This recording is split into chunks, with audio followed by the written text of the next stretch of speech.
Whoa, hold on. Let's fix this. Hang on. Let's hang on. Okay, why is it do? Oh, here we go. What's up, everyone? Hi, Luke Thomas is here. Okay, why is it doing this? I got to figure this part out. How are you? How are you? How are you? Let's see. Get Mark Zuckerberg off my fucking screen. All right.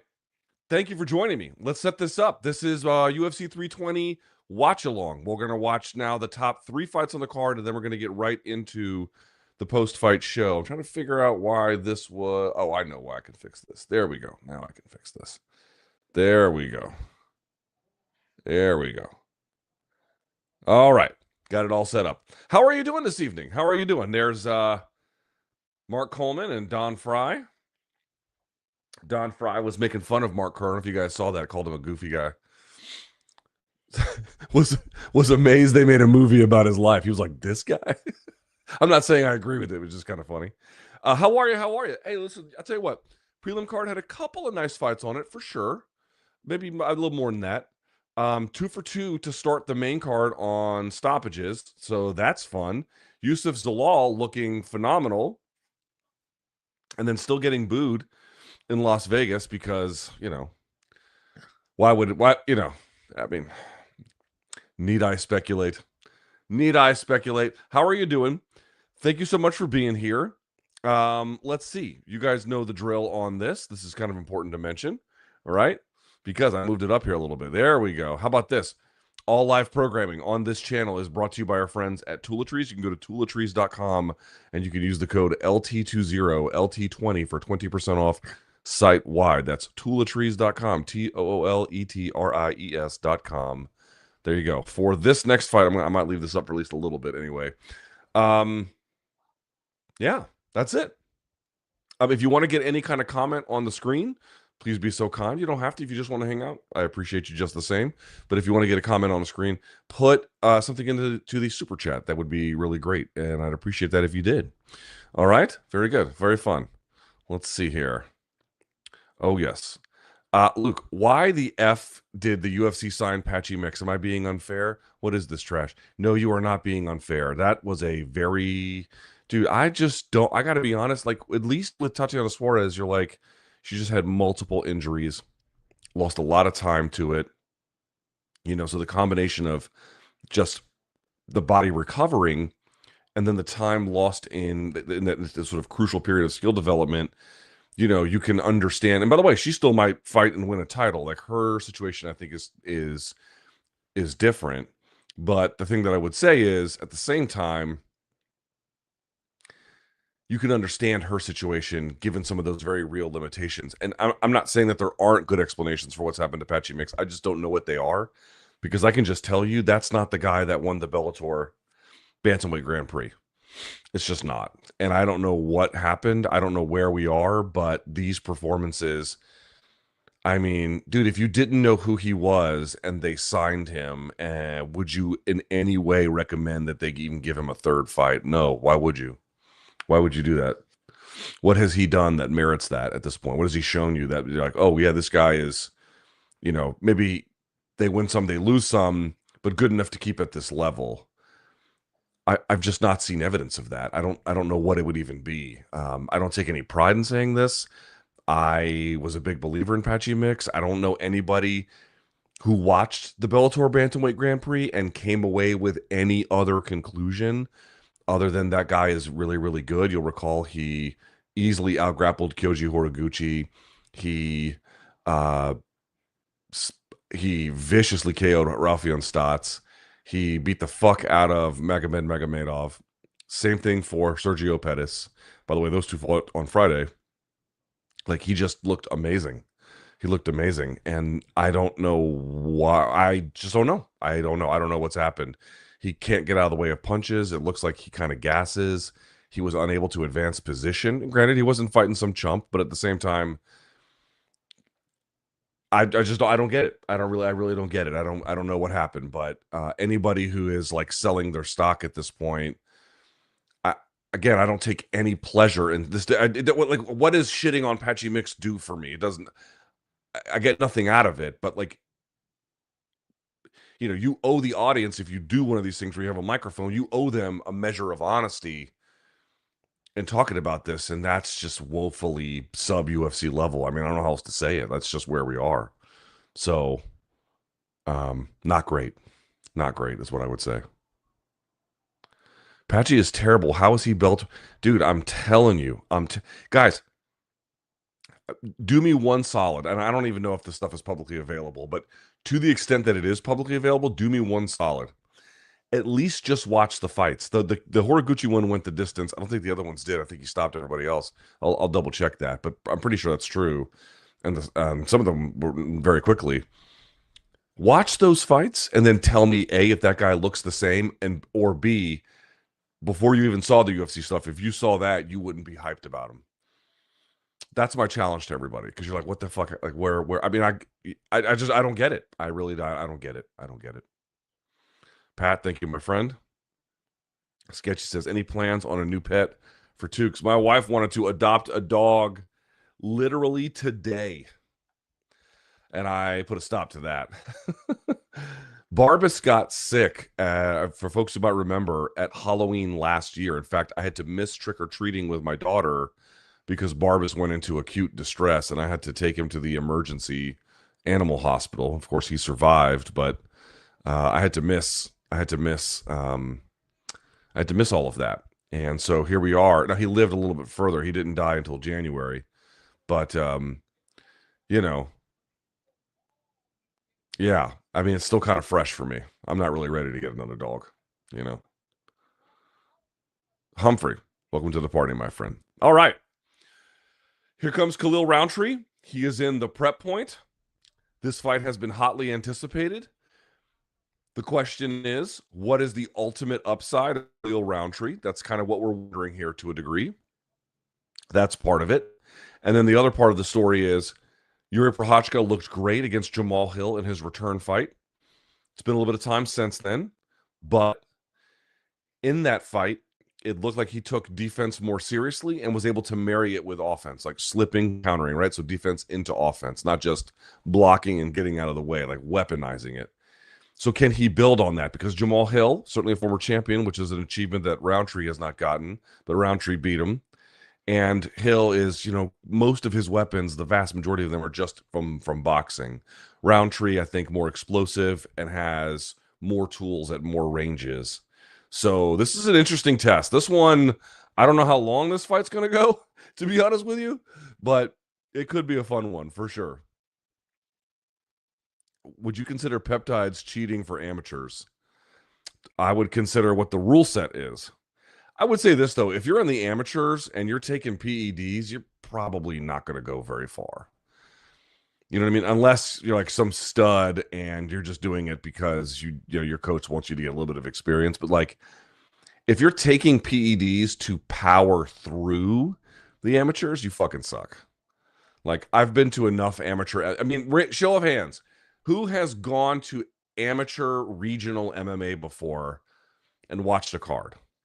I've probably done it, I'm not kidding, no less than 50 times. If you can't win on that level without PEDs, trust me when I tell you the pros are hopeless.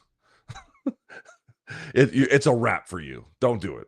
So, like, if you're already awesome and you just take PEDs because that's part of what you do and you just need some amateur experience, that's different.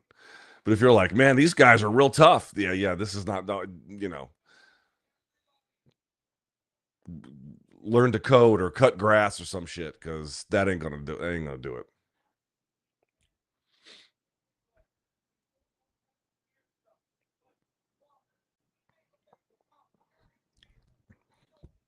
I took Tukester to the Halloween store today, and it's a really nice Halloween store, but they somehow managed to have everything other than what we needed, which was really annoying. All right, here's Yuri. Big old fucking Yuri. Nice to see him back. You see the Joe Rogan's keys to victory for Yuri. Avoid the leg kicks. Right, so that's the other component here. Yuri it's one thing to have good head movement, and he showed some development in that regard, as we just indicated. But Rountree is going to blow your legs up, and that's not been something he's been particularly great at. So Can he add something to that here? Another big test. Another big test. Yuri has achieved more as a light heavyweight than Khalil. That's a fact. He was a champion. At the same time, styles make fights. There he is. You know what? I'm going to move this screen back a little. There we are. That's a little better. All right.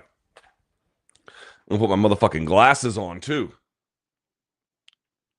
There we are. All right.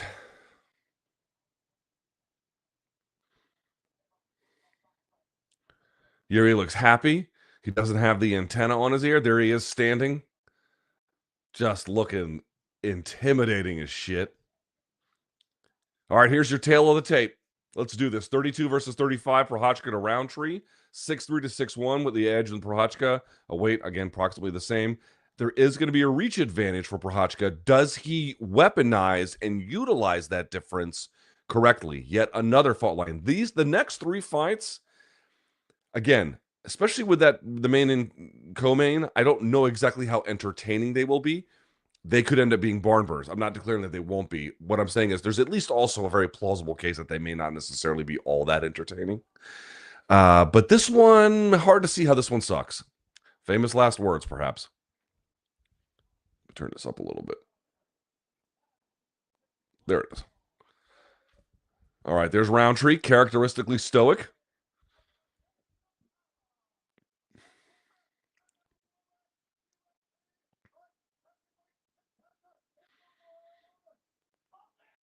I haven't spoken to Khalil in many years, but not for any bad reason. Just hasn't worked out that way. But I recall the times I did talk to him. I don't ever say this very often because he does fight in a very menacing way. But as a person, he seems like genuinely kind-hearted, which is rare for a fighter. All right, and by the way, just again, not an insult. Like that's just an occupational necessity to a degree. I mean, they manage it, of course, but like his seemed real and genuine. All right, here's Yuri, a minus 210 favorite. He closed as for the DraftKings odds. Look at this guy. Looks like he's absorbing life force. He looks like the kind of guy who carries crystals and does, but like he doesn't. All right, let's get the clock ready. Clock's going to look a little bit different today because I'm using my laptop, but it'll be fun. Don't worry. All right, here we go.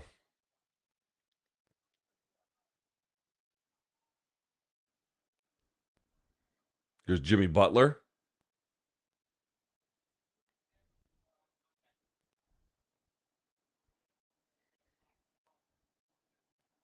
All right, here we go.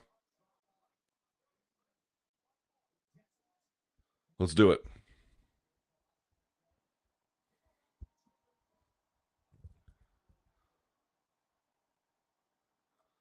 Open stance, although Yuri's now switching. I don't love it when Yuri turns southpaw. He looks very defensively awkward. Much better when he's in orthodox. You can see right away the body language is more natural.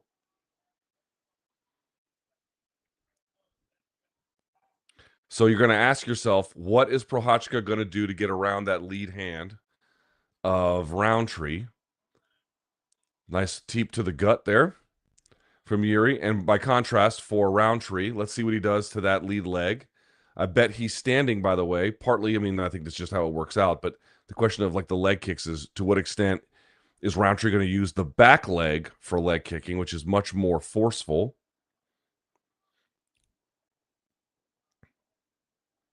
As you can see, both of them trying to play that lead hand battle, which is a game of rhythm. It can be a game of quite literally arm or guard manipulation. It can be one of distance management. Whoa! Inside leg kick by Prochazka, and Rountree nearly took his head off with a monster right hand. It didn't land, but yo, if it had. Prochazka with a head kick, switches to southpaw, nothing doing.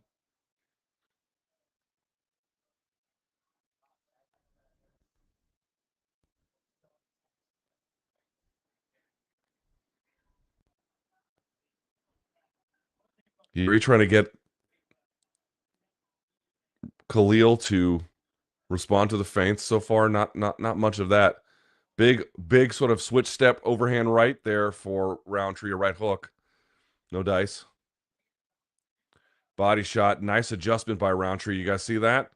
Easier to hit that. Oh, good left hand. Catches Yuri coming in by Rountree. Nice. You know what? If I'm Prochazka, I'm going to find a way to maybe make this a wrestling contest, at least early.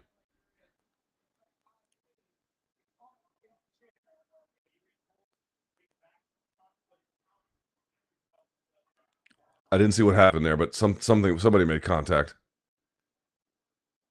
Look at the right hand of Prochazka so low. Don't love that. Good up jab there from Jiri. I think he was going low, and then he went up on the jab. That was nice.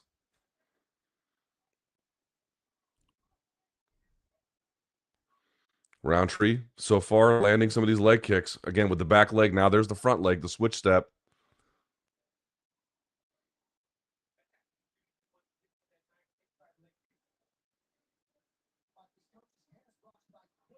Jiri got to get something going here.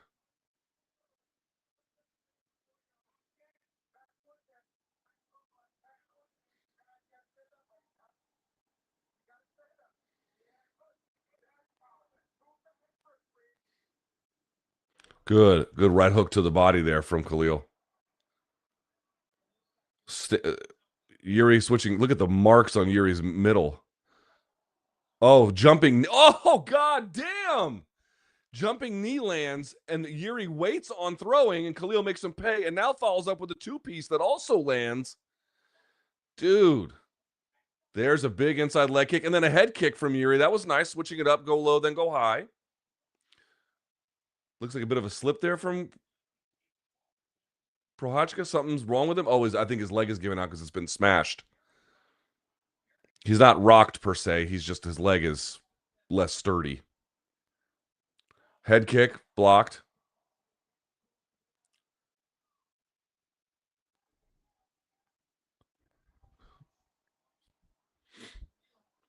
Prochazka has to get on that jab a little bit more. Play with the timing. Your touch, then go on the top of it. He's having a hard time breaking through this open stance, you see?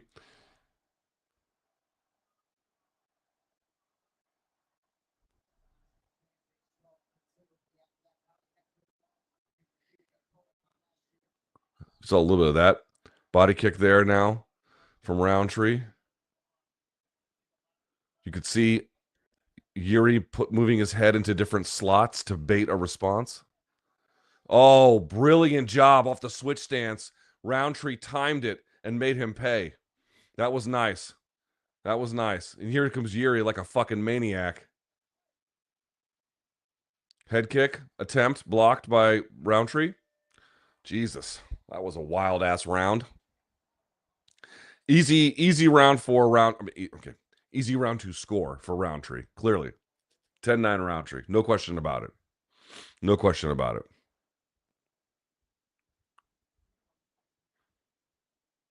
Look at Jiri. Yeah, they're telling him to go with the chest because he's constantly coming down that way. You see, and not to chase the head. Also, good advice. Great advice from the corner there by John Wood. That's the head of Syndicate. Bah, beautiful middle kick, and it didn't crush him. Oh, I see. The knee missed, but then the punch landed. But then Jiri just walks into it, gets spun around with a punch. Head kick out of, only partially blocked. All right, let's get this clock ready.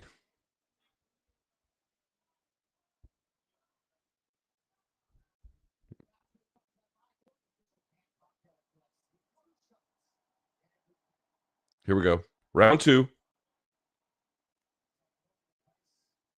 There's Chuck Mindenhall.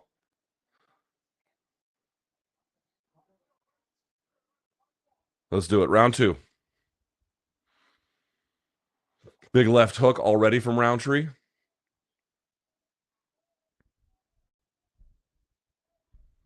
This is not the kind of pace that's going to give Rountree problems. He can fight at this pace. Oh, spinning elbow via Jiri. I think landed, at least partially. You hear? Did you see John Wood tell him to punch to the chest? That's exactly what Khalil just did.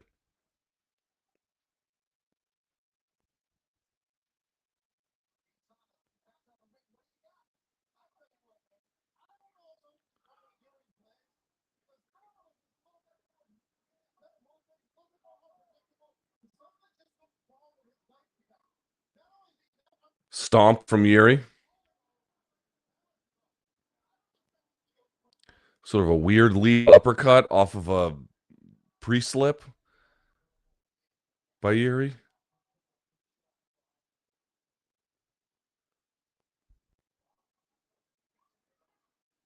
Dude, Yuri, you got to throw something, bub.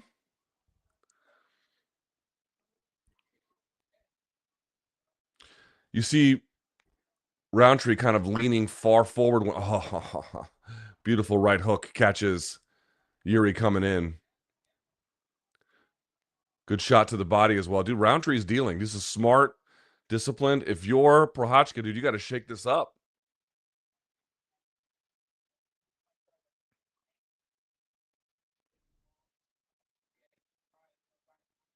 Okay, these feints are decent. You got to act on it. There we go.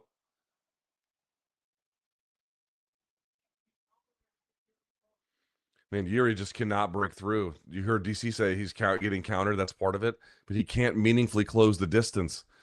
So he has to try these wild kind of combos or blitzes, and there's just not a whole lot to him.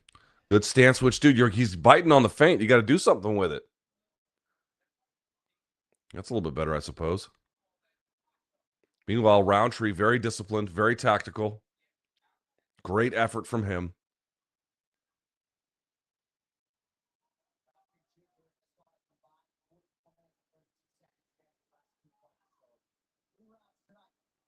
Another inside leg kick. Yuri switches stance.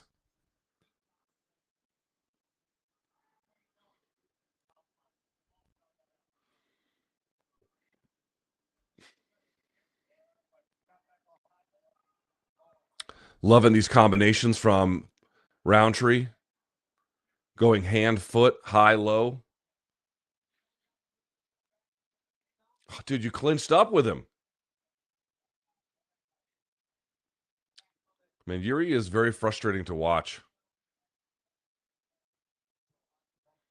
And this is, to me, even if he wins this, which right now he's not, but let's say that he does, it doesn't exactly build off of some of the things we hoped we had seen. Nice head kick. That was better. Marries it with a punch. It still Roundtree ate it. Yeah, you hear the commentary team saying Prochazka needs to throw more. They're correct. Jesus. Heavy right hook to an overhand left by Roundtree. Didn't all the way get through, but all right, so Yuri's getting hit less in this round, but nice. I love that teep up the middle. That's good work. Look at us put him in his fucking face for Khalil to hit. What are you doing? Oh my God, you slipped a punch. That's nice. Slip and do something with it. Yeah, there it is. You gotta move in on his space. Yuri picked up on that now. You can't stand out. You gotta really just crowd him. Nice body kick from Roundtree. But of course, it's perilous to do that.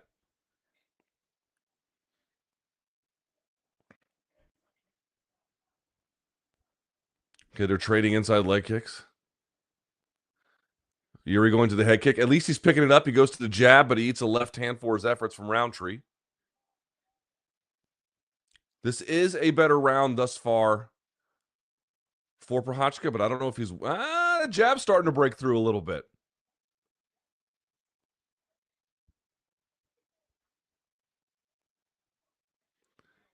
Yeah, it's weird. Look at Yuri now pressuring up the inside, putting the jab in his face, high guard, walking into him, right side of Roundtree. He's bleeding a little bit, and there's a little bit of a bump there over the brow. Roundtree getting busy with the shots, the middle kicks. Those are nice. All right, round 2 in the books. I'm gonna say that's another Roundtree round, but definitely a better round for Yuri. Competitive at the end, and I think the last minute or so was won by Yuri, maybe the last 90 seconds. So let's see if he can pick up on that here and do some damage in round 3, because right now it looks like as long as Again, that round 2 could be dicey in terms of the scoring, but I'm going to assume certainly Rountree won round 1. I'm going to assume he won round 2. I suppose one never knows with the judging, but that's going to be my guess.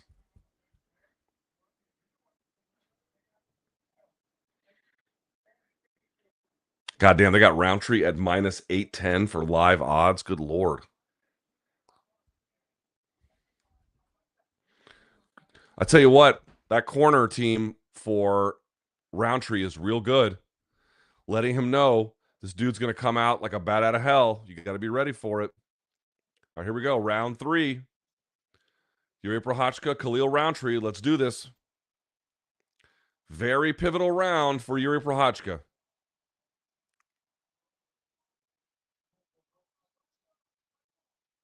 Let's do it. Round 3. So here he is. Oh, blitzes, eats a left hand for his efforts, and now they're swinging. Jumping vertical knee from Jiri doesn't land anything, but I guess he's trying to bait a response.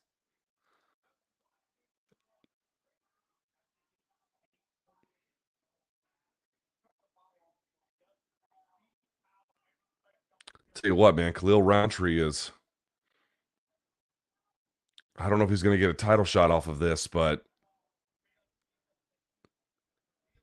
it's a hell of an effort.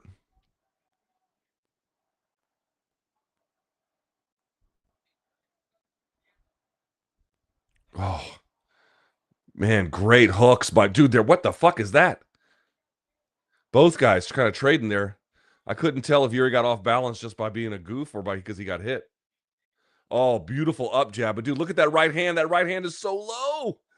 Dude, the right hand is so fucking low. Look at his right hand. Look at his right hand.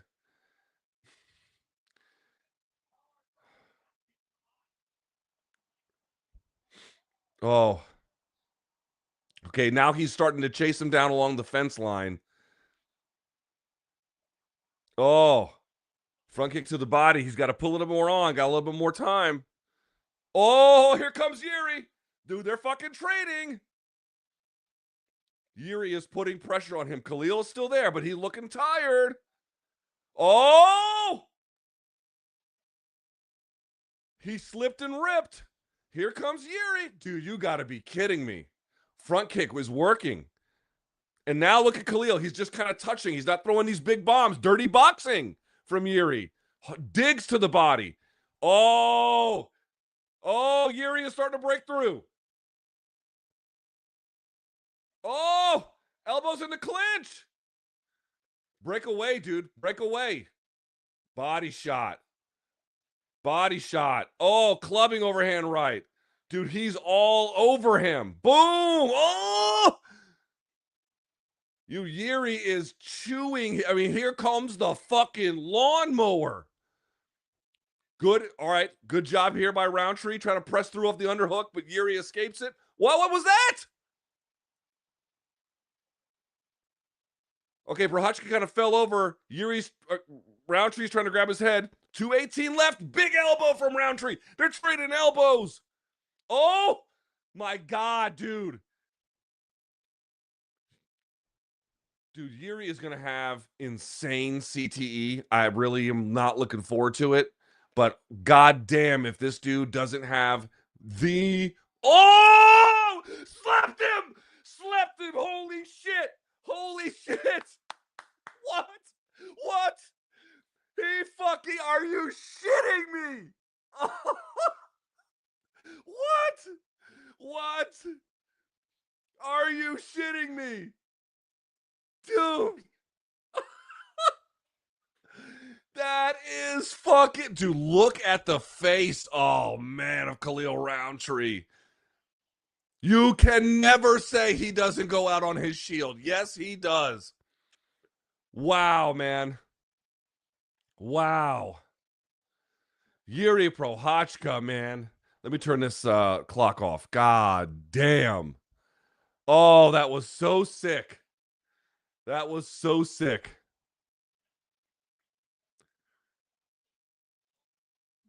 Yeah. Look at this. Okay, so that little teep up the middle and then that left hook.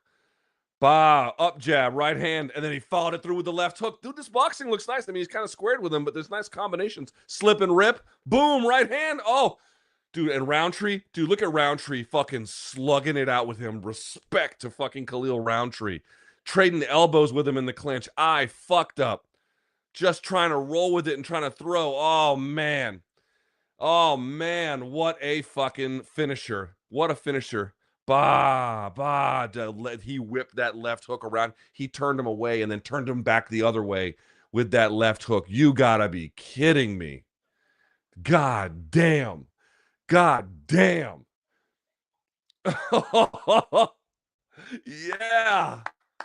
That is something. That is something. Oh my God.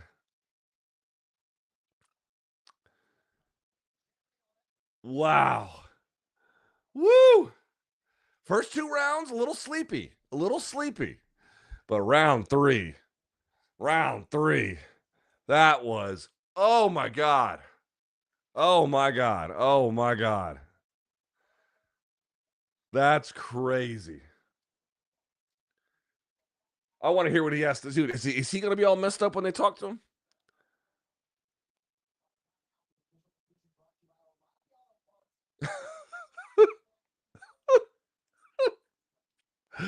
He's crazy.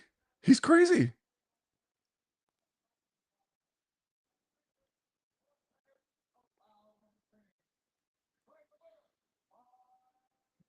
By pure knockout. Oh, look at Yuri. He looks so happy.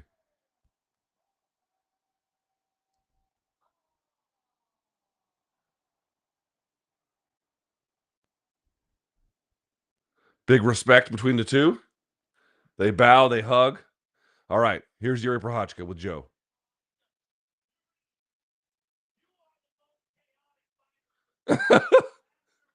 Calls him the most chaotic fighter. That's not even unfair.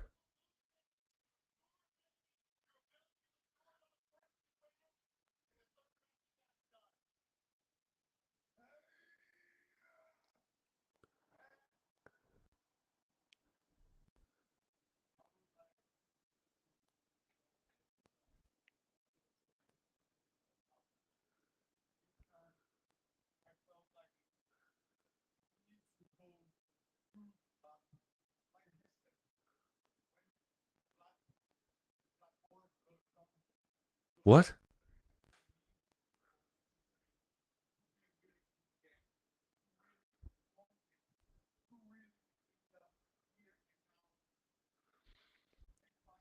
He's trying to talk about his like attitude toward. I mean, yeah, he's crazy. Bah, look at these highlights. Slip and rip. Dude, this is where Yuri has really added to his game. I'm being serious for just a second. This kind of level where they're not just exchanging, but this boxing range where they're going back and forth, and then he can get into that flow state. You know what I mean? And dance like a '90s rapper. I'm being serious for. I'm honestly doing a bit. That's when there's trading. Now in those trading circumstances, he can land, make you miss, and then land again. That's where he's actually now. Granted, like to get from where on the outside range into that space, and then to bait the opponent into that takes a little time. He has to tire them down. They have to be less mobile, right? They have to be exchanging with him because that's their best option, not touch and exit because they don't have the energy requisite to do that. And to do that, he's got to go to the body a little bit more. But dude, he has insane durability. So you know what? The first two rounds I wasn't loving because it open stance, right? He didn't have an ability to navigate past that lead hand. And at that range, at that style of fighting, that's all Khalil Rountree. That's Khalil Rountree's game. But once he was able to break through a little bit and pressure a little bit, and now Rountree has to kind of punch his way out a little bit because of the pressure that Yuri's putting on him, then Yuri is slipping, and then coming over the top, or whatever the various response might be. So that's my big read because that's what he was doing against Jamal Hill. Jamal Hill would kind of greet him there. All right, they're asking about Carlos Olberg.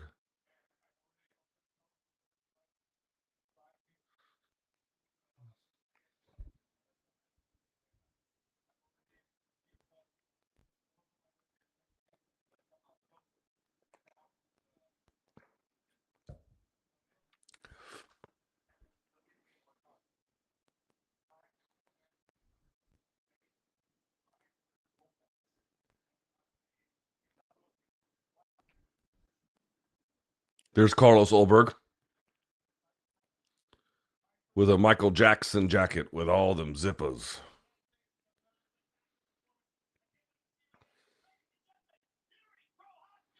Wow. Tremendous. Tremendous. Jesus. That was so sick. Whew. All right. All right. What a great way to kick off the stream, huh? Jesus. There he is. What a crazy person. What a crazy person, huh? All right, if you got vapes, hit them. This is my wife's. Whew.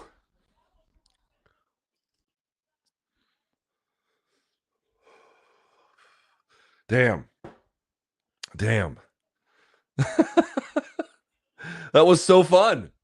That was so fun. Oh my lord. Oh my lord. All right, and now we have 2 title fights. Yes. Yes. This is great. This is great. All right, who do we got on the screen here? Oh, the Vegas Golden Knights. All right, real athletes. I appreciate that. There's my favorite person in the world, Ioana Jędrzejczyk. Matt Hughes.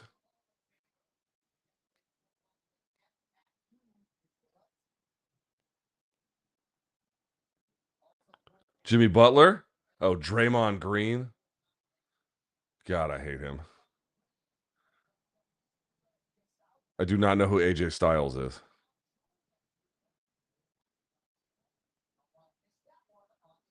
A WWE superstar. I will take your word for it. All right. Fun. Fun, fun, fun. Oh, are they doing a Saudi bit? What are they doing here?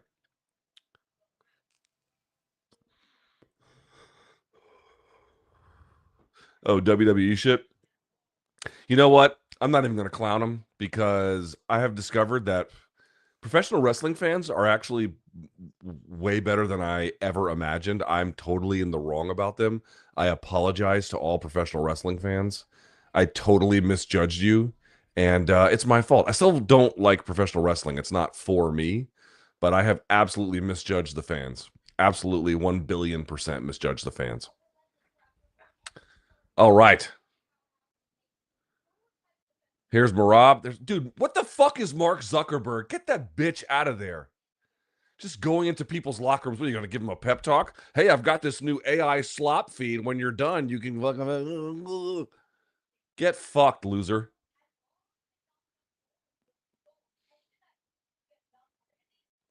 There's Cory Sandhagen. All right, y'all. Want to get any questions, any comments on the screen? Let's fire that into the super chat, y'all. Anyone taking Cory? Anyone taking Cory? Total Wireless, an MK sponsor. Get them.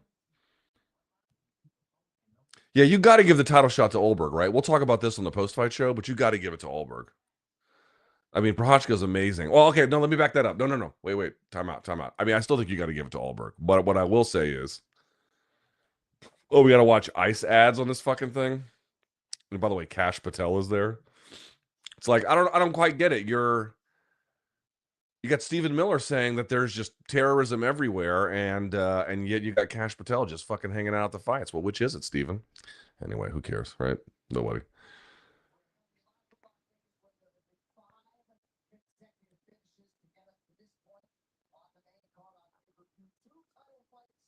There's Las Vegas.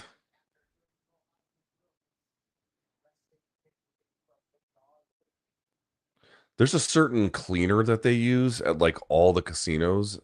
I think it probably varies to some degree between them, but there's a certain kind of casino smell that they all have from the way in which they clean it.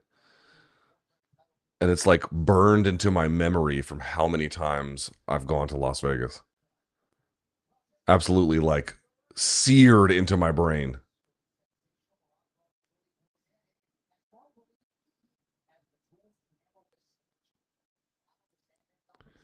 All right, here comes the promo package for the co-main event. Co-main event. Let's see. There's Merab.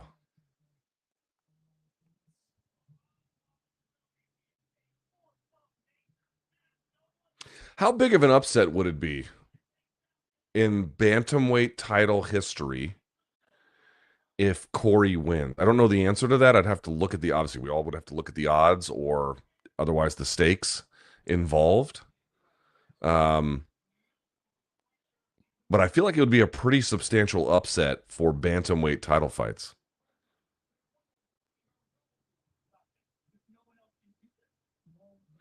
I also saw something kind of interesting from Cory's team. Two things if you guys didn't hear. Number one, I briefly spoke to Ryan Hall earlier in the week, and at the time I found out that he didn't work with Cory for this camp, and I'm not sure he's working with him anymore at all. Again, I don't know the circumstances, and I'm not in any way suggesting that there was like some, like the split wasn't amicable or something. That's not what I'm suggesting. I just know they're not working together anymore. Um, Certainly not for this camp anyway, which didn't fill me with a ton of confidence, if I can be honest with you. Also, I heard his cornerman or one of his trainers say, Merab gets tired like everybody else, but he's got body language to hide it. And there's certainly something to be said for that. That like I think the quote was something to the effect of, by the fifth round or by the end of the fight, he's as tired as any other guy. And I'm like, I don't think that's true because even if he is as tired as any other guy at the end of the fight, the amount of work he's done is 2x what other guys do. I mean, that's the issue. Like he had 50 attempted takedowns against Jan. Like, okay, maybe he and Jan were equally tired by the end, but you know what I mean? Like he's got a capacity for labor that is unmatched in MMA history. I've just never seen anything like it. It's nuts. So I don't know. I'm not suggesting that they're delusional. The Sandhagen team, not at all. Part of this could be, that they're trying to find a psychological framework to put Cory in to get the best out of him, right? So, not to make him intimidated, for example, by Merab's capacity for labor, but at the same time, I just don't buy that Merab gets as tired as any other elite bantamweight. I don't. And again, even if it were true, it would only be true because he's doing 2x or 3x the labor.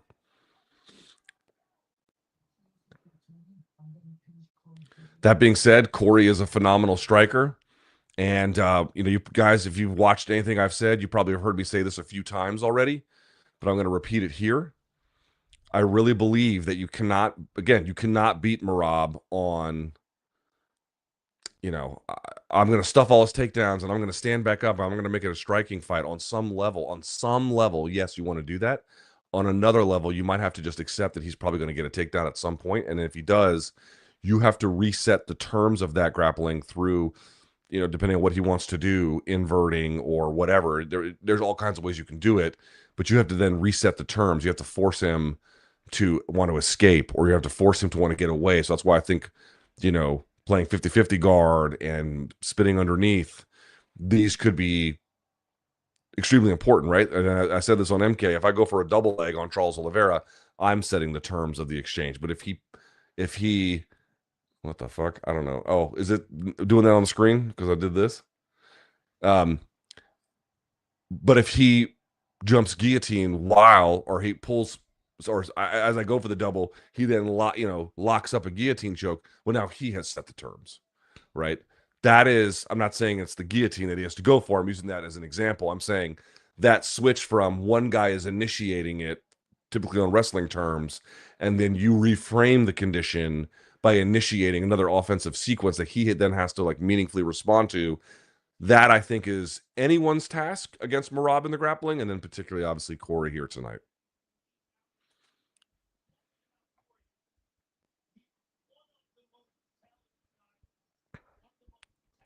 Let's see what you got here. Ryan, thank you for becoming a member. Paulie says, F. Scott Coker, Luke, I love the amount of business you've been standing on. I mean, what do I got to lose anymore? You know what I mean? Who am I holding my opinions with? I couldn't believe what Scott Coker did. I'm not saying he wasn't a talented promoter at one point. He absolutely was. I've had positive interactions with him, but him getting bitter at me because I'm like, yeah, maybe you shouldn't take your fucking show to an apartheid state, and then I had to deal with fucking phone calls about it, dude. Fuck him. Alex, what up, LT? Vapes are firing on all cylinders. Hope you're feeling better. I'm feeling much better, as you can hear me. Still got a little bit of the sniffles, only because it's now all of it's coming out, but I feel a lot better. Yuri almost looks scrawny compared to other light heavyweights. It's crazy. Paulie says, the channel members have grown lately. Would you attribute it to being even more candid than normal? Maybe. I don't know. I mean, I'm 46 years old. You know, the industry has completely changed. What am I holstering? I mean, not that I've ever really holstered opinions, but like there are times where I try to deliver them in a nice way. Like what is that for? What is that? Who wants that? Not me. Imagine you rocking Bruce Buffer suit. Bro, I can't do all that shit. Brandon says, Yuri don't give a fuck. No, he certainly doesn't. He's actually crazy. Yes, he is. Or here comes Merab. Yuri is a fucking ogre. Insane chin and power. So true. And Rountree was talking shit about Ankalaev. Brother, please. Well, they all kind of talk shit, you know. MMA is the best sport in the world. Brother, when MMA is good, I don't know what's better. You know what I mean? There it is. Yuri is the most entertaining fighter right now. He certainly is. Any remedy for constipation, or are you immune? Fiber, my friend. Fiber and water. Woo! Is blocking punches with your head and making no sense the best base for MMA? Clearly. I'm with Jed. Yuri is awesome. He certainly is. Yuri has to have both Spartan and Viking heritage. He's got something else too, right? Here come, dude, Merab, I tell you, Merab looks real confident. Maybe he should be. Let me make one point. Pretty often in fights, and I've picked Merab, and my rule is I'm not picking against him until somebody beats him. You know what I mean? Like at that point, we can like reconsider some of his weaknesses. But right now, it's very difficult to countenance that. But hear me out. A lot of times in fights, I've seen it so many times. You think that there's fighter A is like a super dominant champion. You think that there's like some special contender who's going to beat him, and then let me turn this off too. I'll take this off in a minute. You think it's like one guy who's like destined to be like the guy, and then it doesn't necessarily work out that way. Sometimes it's someone you just don't even expect, because you know, dude, these guys have a ton of tape on them, and they've target on their back, and it's just hard to be consistently excellent against top people. It just doesn't work out the way you want for whatever reason or another. Look at Merab. He's coming out here with these big glasses, dancing and shit. You know, again, I'm not changing my pick or anything, but like I've seen champs do that before and then get smoked. Game planning makes Yuri sick. Say it with your chest, Yuri. Hell yeah. C-Shank says, Khalil must have a lot of regrets winning the first 2 rounds against Alex and Yuri, only to have nothing to show for it. I don't think he has regrets. I think he met his limit. Khalil's a very talented fighter, but against these guys who've got next level shit, you got to have next level shit yourself. This card rocks so far. Yeah, it's very good. Nick, what up, my friend? Thunderfoot, would you rather see Conor Nate 3 or Chandler? I don't want to see Conor ever again. Michael says, why do you hate Draymond Green? Because he's like the Sergio Ramos of the NBA. And I love Sergio Ramos, obviously, because he played for my team. So I don't really hate Draymond Green. I just hate... You only like Sergio Ramos if he plays on your team. If Sergio Ramos doesn't play on your team, you can't stand the fucking guy. It's like that. It's like that. Yuri learned that hook from that post-fight hotel. Maybe so. What's the backstory with Joanna? I don't hate Joanna, brother. And if anyone hates, it's on her end. But no, she doesn't care either. I don't care anymore. Okay, you donated, so I'll answer. She was supposed to do the MMA hour at the 1 year that I hosted. We literally had her on the line because Danny Segura was my producer, and I had a message from him. He's like, all right, she's on the line. And then when I went to go put her through, there was nothing there. And he's like, hold on, we lost her. And then she literally then live, and again, I'm not beefing with Ariel because I just generally don't care anymore. He and I talked about it, but then she literally went on Ariel's show, which was I forget what they called it at that point, but when he was with ESPN, right on air, just absolutely humiliating me, and then called back after the show was over. We were Danny and I were walking to the subway because I had to go uptown to do Sirius XM. Like MMA hour would go, I think, noon to 2, and I had to be my show would start on Sirius XM at 3, so I had to leave the Vox Media headquarters, hop on the New York City subway, go up to Midtown, and go to Sirius XM, and they called when we were on the thing. Like, we can do it now. I'm like, yeah, it doesn't do me any fucking good. And then her manager never apologized, and she never apologized. They just completely fucking aired me out and didn't care. You know what I mean? So, but who cares? I mean, she's retired. Like, who gives a fuck? You know?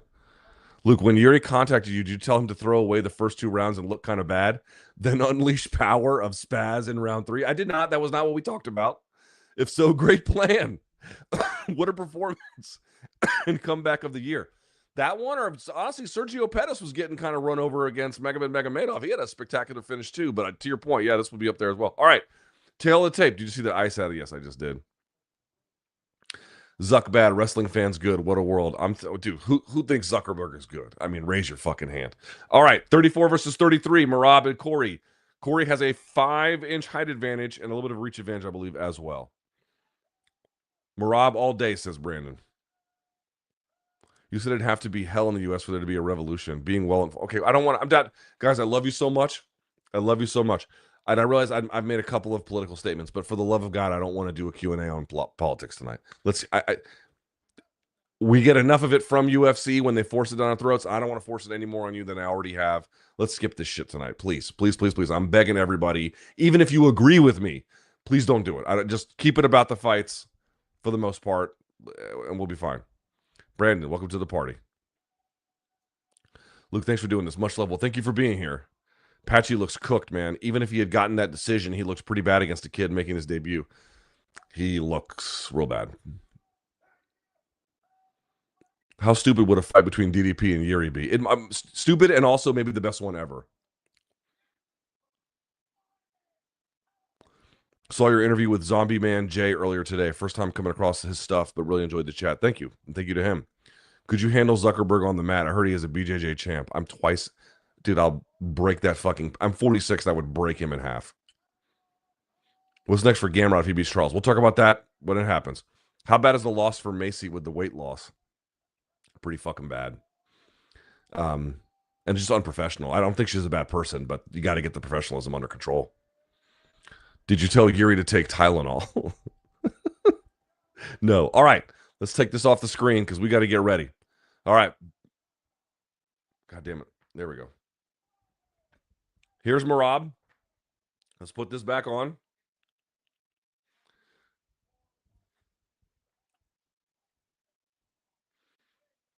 All right. Minus 405 favorite. All right.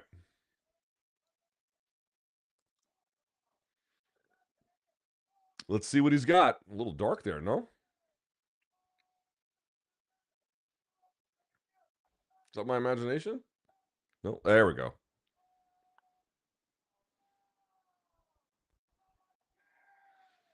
Got a great corner. John Wood, Ray Longo, Aljamain Sterling. I don't know the other guy, but that's a great team. I love what they do with the octagon with like the lights at the end of the ring apron all the way around. It's so fucking good that UFC did that. So good. All right, here we go. Let's get this going. Co-main event.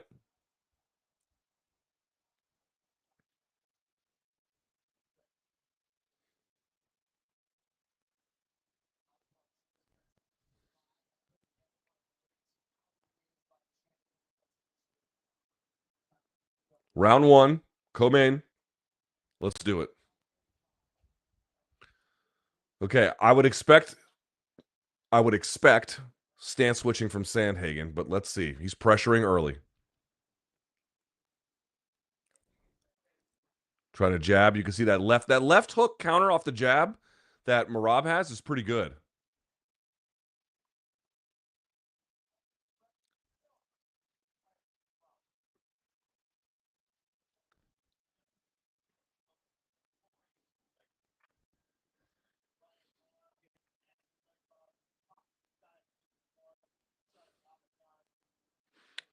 Merab blitzing through.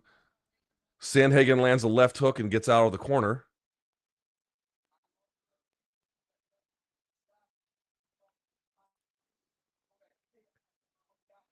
Both guys trying to land lead left hooks to counter. Oh, you saw it right there from Cory. Not super damaging, but definitely will keep you honest. Because that's why. Because the right hand's going to come after it, and then he finished it with a leg kick. That was nice from Cory Sandhagen. He's looking sharp early.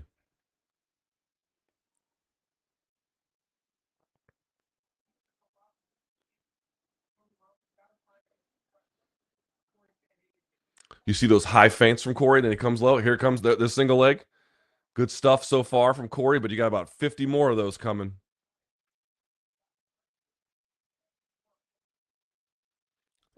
Sandhagen trying to blitz off of a jab, uppercut, and then a straight, or excuse me, a left hook, but couldn't quite get it through. Good shots to the body. Nice right hand from Merab upstairs. Sandhagen, very good chin. Single leg. Merab then tries to move to the back.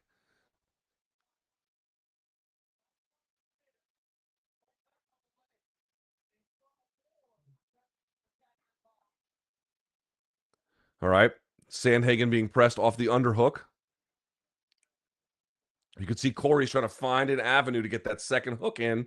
Can't do it. Merab sends him one direction, tries to trip him back the other. So far, great balance from Cory. You can see he can't quite find the right hand. He's trying to, there it is. He's trying to, you can see him. He's trying to fake through, or excuse me, he's trying to push through the underhook. There's that Kosoto hook from Merab. Can't quite get it going. So far, very good takedown defense from Cory. He looks ready for this one. But of course, we are just getting going. Oh man, what a nice takedown. Cory did a good job to post on the hand, and Merab rolled him through. Now, this is a key battle right here. Merab will completely either stall out from here or just reset the position from here, where you got to see he broke the hands. Now he's got to get in and turn, and he does. Good job by Cory Sandhagen. Not too bad there. And you got Merab pressed against the fence. Yep, there he goes. 2 right hands from Cory lands. Cory's winning this round. Good leg kick, too.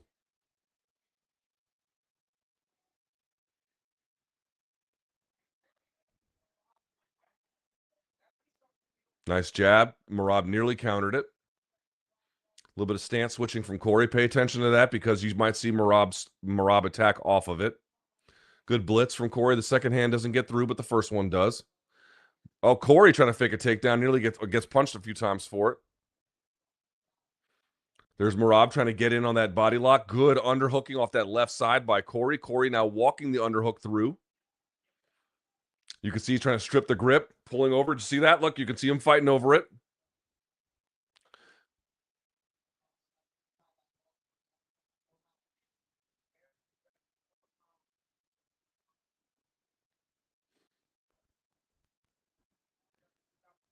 Cory has a high guard.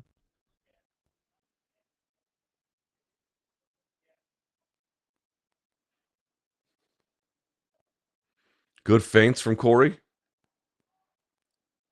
Merab, very good to read some of those. And look, Cory's getting Merab to chase a little bit. There he is. You see that? More of that. I think he wants him to chase. That's nice. 2 jabs and 1 to the body there from Cory. Nice knee. He wants Merab to chase. Merab leaning heavy with that. Pay attention to how much the head of Merab bends over when he throws those overhand rights. Cory's going to drill him if he keeps doing that. Uppercut, knee, something. Cory Sandhagen won that round. That's 10-9 Cory. I'm going to try and score this in real time. So let me see if I can make a note of it here. Yeah, Cory won that first one. For sure.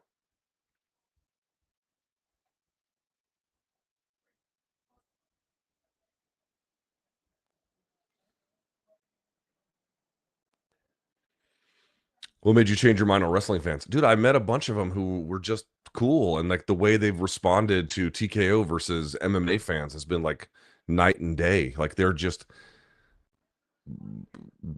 seem a lot more chill. All right, you can hear Trevor Whitman, don't let him come underneath you. Great advice. Great advice. All right, round 2 coming up. So strong start for Cory, but we got a lot of fight left. Here we go.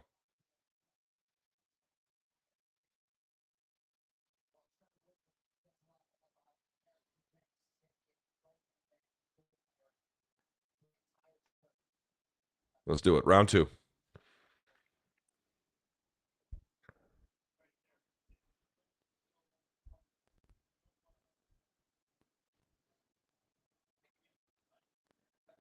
Cory bleeding It looks like the bridge of the nose, something like that. There's Merab in on a single, trying to pick it up and then dump. Great job by Cory. Then he tries to trip him over. Phenomenal job by Cory. He's got the far side whizzer. And now he's got the underhook. Let's see if he can stop it here. He lets it go. Doesn't fight too hard on the underhook. It breaks the hands. Let's see if he can turn the handbrake into. He's trying to get his hips twisted the other way. Merab then tries to go to the backside. That was slick by Merab with the trip out. Yeah, that was real nice.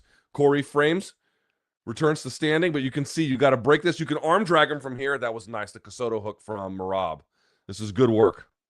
Now, the question is to what extent it will score. I don't know, but the longer he can maintain this, then the longer he's going to have. The greater his obviously his odds of winning, even if he doesn't necessarily do it. Tries to jump over for the front headlock. Front headlock is a key part of Merab slowing anyone's transition to turtle or build height. Keep that in mind.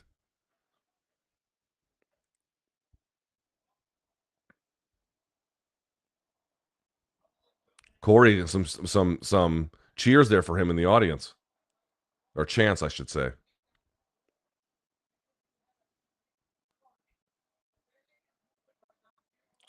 Good, nice little blitz there from Merab. Oh, Cory misses with the knee, but you can see he's trying to time it. He rolled with a bunch of those. Big left hook. Oh, Merab is rocked Cory bad. Oh, dude, Cory usually has a good chin. Sandhagen has to move. He does. He built height. Wow, Cory got rocked. I don't know if he's okay or not, but he got rocked. Man, now Merab is going to start. Oh, Merab is going to start thrashing him now.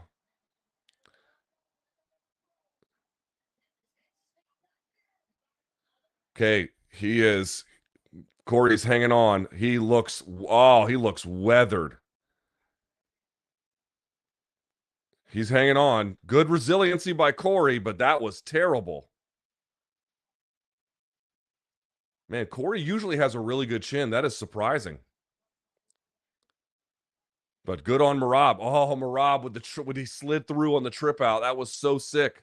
Cory reaches behind for the whizzer, can't get it. Okay, so here is the question. You can't hang out here. Cory stands back up. You got to break the hands. First fighter to land 100 takedowns by Merab in UFC history. No one's ever done it before until Merab. Now that they also count mat returns as takedowns, but it doesn't matter. It's 100 takedowns. Another mat return. All right. I mean, I'm assuming he's recovering here to a degree.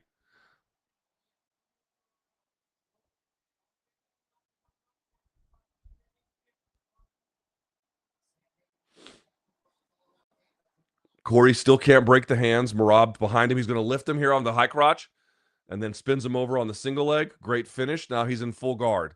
Now, Cory cannot stay here. You cannot fight Merab from guard. You got to do something else, man. You can turtle, you can invert, you can do something else, scoop grip, K guard, whatever. But you cannot, well, K guard off the side anyway, into something else. Man, Merab is beating his ass. Clear round for the champion.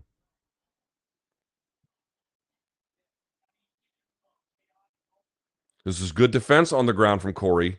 He definitely looks a little bit recovered, maybe. Half butterfly from Cory. So the goal here, he gets to his knees, but Merab will just rinse and repeat here. He's going to get mat returns just like that. Cory stands. You can see he cannot break the grip. If you can't break the grip, you can't do shit.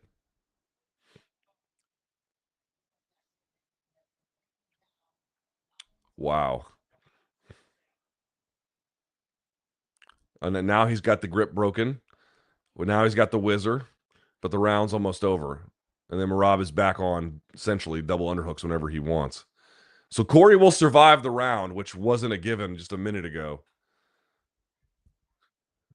Easy 10-9 for Merab, potential 10-8. You could see him joking and clowning, playing games. Fair point. Great round for the champion. Again, bare minimum 10-9, possible 10-8 round there for Merab.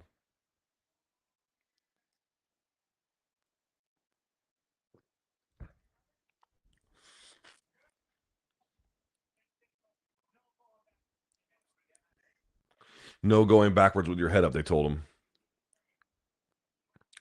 Let's see what did it. Yeah, he just got through all that. Well, no, that wasn't it. Let's see. Boom, boom, boom. Oh, he got hit kind of in that spot behind the ear. So there's Dave Camarillo sitting next to Mark Zuckerberg. Dave Camarillo from Guerrilla Jiu Jitsu, when it was spelled like Gurija, like Guerrilla, like from Spanish. He he was one of the first guys who was like, you got to combine judo and jiu-jitsu for as a black belt. All right, round 3. Terrible second round for Cory. Let's see what round 3 looks like. Merab feeling it now. God damn it. I got like scabs all over my nose. Let's do it. All right, round 3.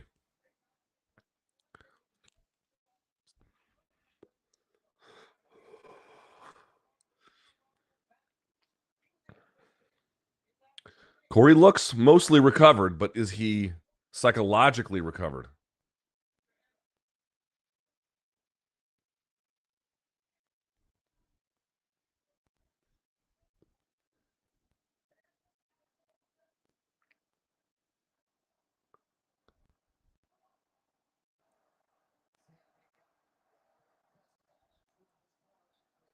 Merab trying to come through with those 3-punch combinations. I love the delayed timing on it. Catches the underhook off the single, transitions to the double. He's easily going to get it. Cory stands, and again, we're right back to, dude, Merab does not care about completing the takedown. He just wants to get locked hands and get behind you, and then the whole offensive cycle repeats.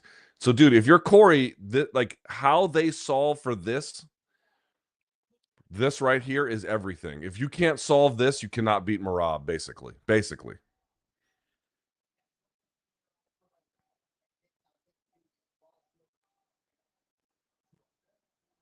Cory separates the hands.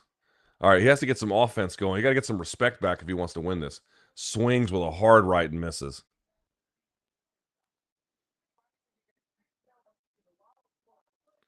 Jab to the body, Sandhagen. Oh, excuse me, right hand to the body.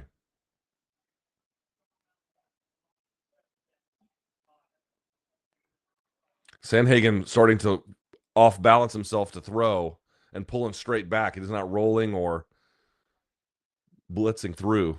Elbow doesn't get through.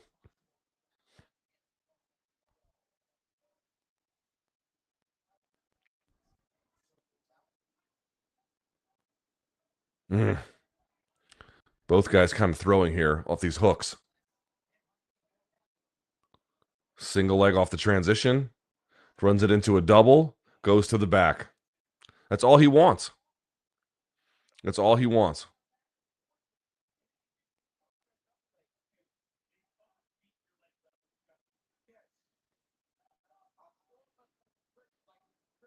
Dude, Merab broke the grip twice. There we go.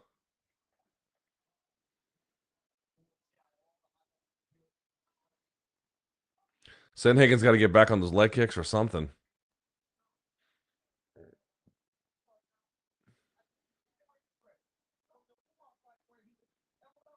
Do we think guys don't go to the body with the front kicks enough that O'Malley got lucky and that Merab isn't susceptible there? Like it was just kind of not fluky, but you know, it happened in that fight, but it's not like a weakness you can consistently go to.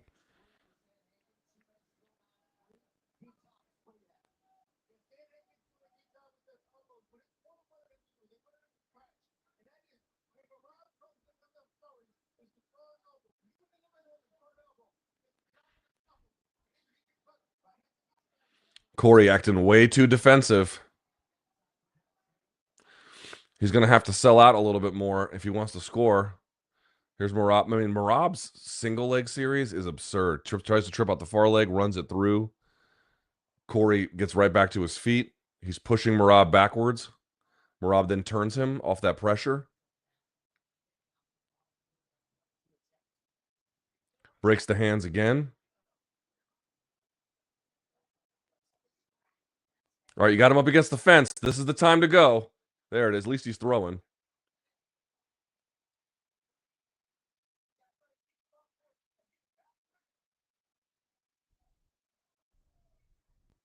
They're trading. No one's getting a whole lot through.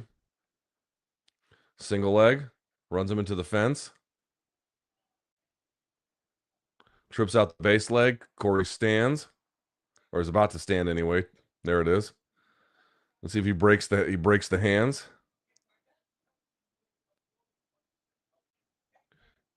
You can see he's just trying to roll the thumb off. Merab will grab his own gloves, though. That's the hard part.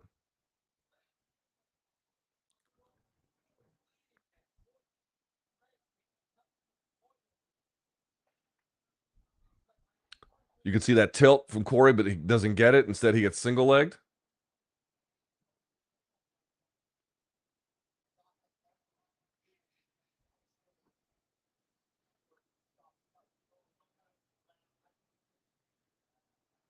Man, Merab just looks so comfortable. I mean, a better round 3 for Cory than a round 2, that's for sure. But that's a 10-9 easy. He's down. Let's see what Trevor says.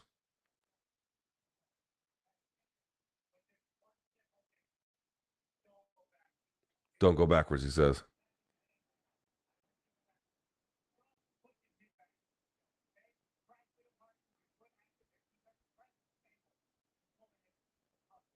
Yeah. Good advice from Trevor Whitman. Don't back up. Crash into him with the elbow. If he presses forward, angle off.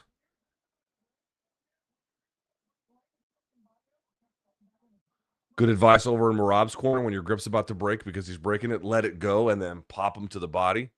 It's nice advice. Good corners.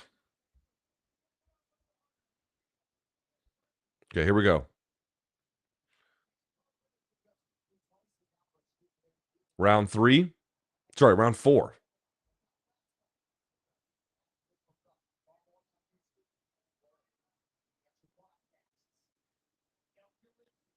Let's do it. Round 4.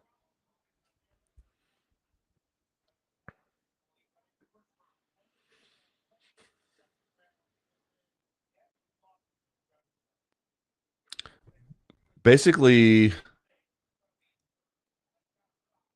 all right, better angling from Cory. He's back on that leg kick. That was better.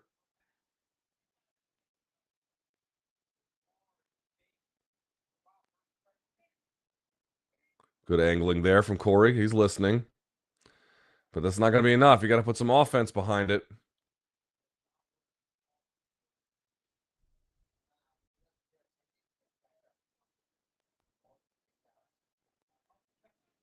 Merab switched a little bit. Oh, good right hand from Cory. That leg kick, I don't know. That leg kick from Cory might be having a little bit more of an effect. I mean, I could be totally making that up. Good right hand, and then a fucking trap dump takedown from Merab, and now he's back on the hips. God damn, dude. These guys who can transition from one to the other so fast. These, like Hamzat, where you saw yesterday with Usman. Usman. He's grabbing the glove, ref.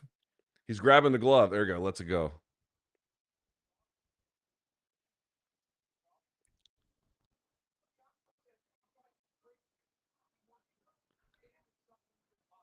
I gotta tell you, I'm a little bit surprised by this game plan of just trying to fight the hands constantly from here. The boos might help Sandhagen because they might pressure Goddard to break them earlier.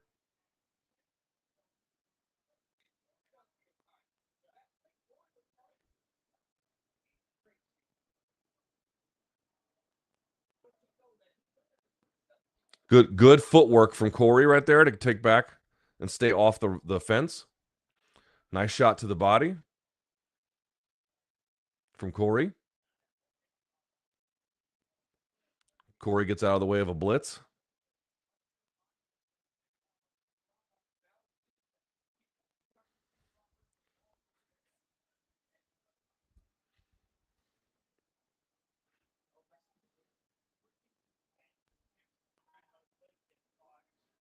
Nice left hook to the body. Merab responds upstairs.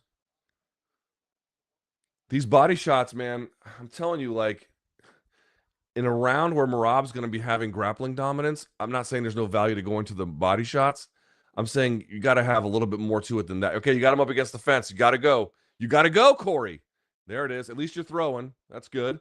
Cory's starting to take a little bit better. And there's Merab right on top of him off that single leg. Let's see what Cory can do. Cory just turns. Goddamn, bro.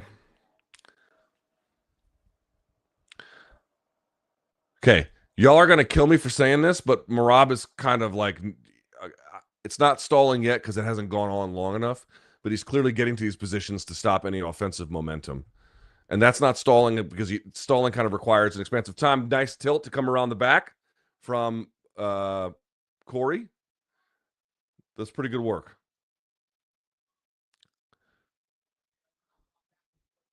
Minute 30. So this round's going to be interesting. Hold on. I don't want to say anything yet. Let's see.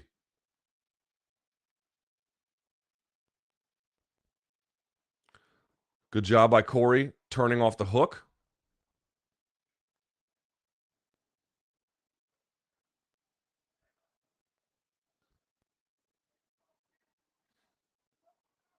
Good right hand from Cory. Really nice right hand.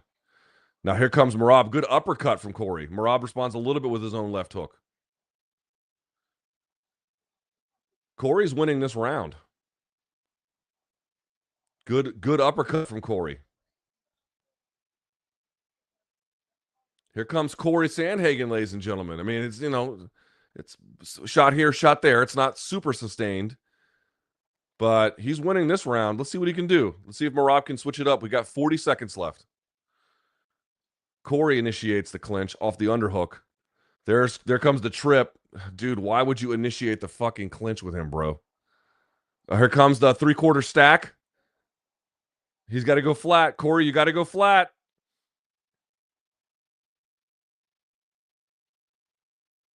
Cory's still going to win this round if they stall out here. Because he's not doing anything with it. Merab's not. He's just got a control position. This is stalling. He hasn't held it long enough to really be called, but that's stalling. And there's Goddard warning them. You see that? That's stalling. That's stalling.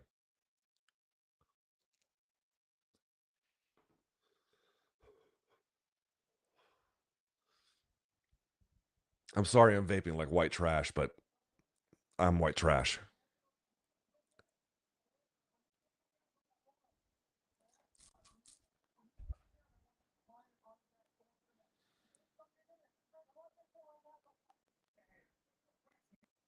All right.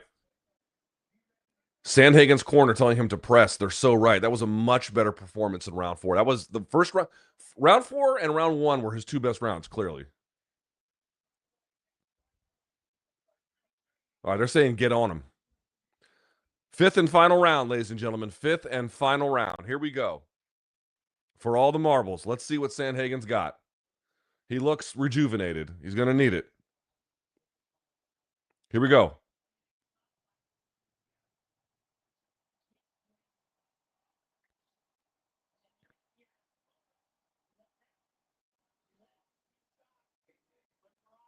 Round 5.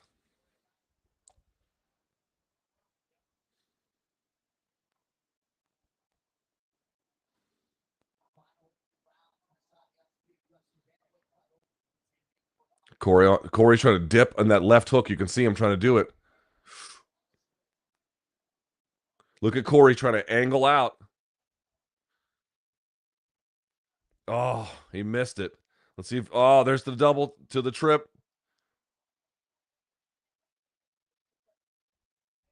Yeah, good call by Cormier saying if you're Merab, you can't let Cory get to the fence because that's what he's doing. He's got the elbow on the inside frame. He's going to lose it, though. There's not enough there yet.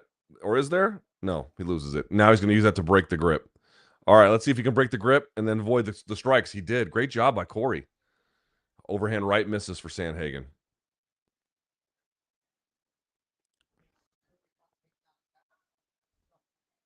Merab is so tricky with that left hook. It looks like it's not much, but it disrupts combinations. Body shot from Cory. Whipping overhand right does nothing. He clinches with him again, pushes him off. It looks like that floor is the odd. Excuse me. If you don't know that the ads on the octagon mat, they tend to be slippery. Keep moving. Oh, dude.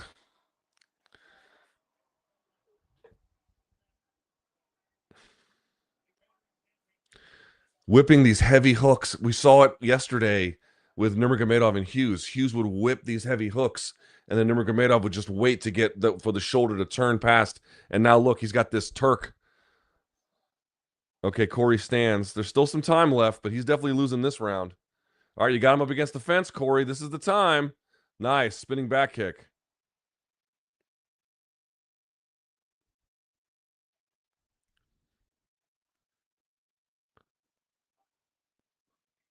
Lancing left hand. Misses. Cory turns automatically. Let's see if Sandhagen breaks the hands again. Sits him down. Cory gets back. He tries to chop him down as he rolls. He Granbys. Let's see how he gets up from here. He's going to lose this scramble. Merab's going to come out on top. You're going to have to move, Cory. You're not going to win the fight this way. You got to go.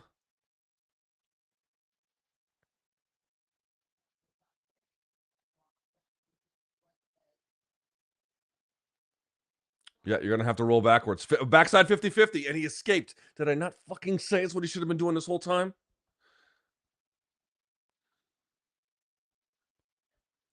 Jumping knee goes nowhere. It's too vertical. Overhand right misses. Cory is throwing these big shots. There he goes. You got him now. There you got him now.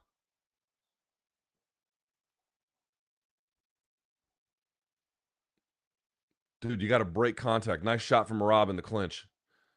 Body shot looked like it might have been partially blocked from Cory. Oh, stuffed the underhook. That was nice. But he trips the outside leg and puts him in guard. You're going to have to get out of guard, brother. He might have a triangle if he can really angle his hips. Nope. This is probably going to be it right here. Let's see. Now look at Merab. Let's see if Merab stalls here. Chest to chest, 2 knees on the ground. Very little to no meaningful offense. This is better. He steps around. All right, that's a little bit better. He's going to cover this position tightly.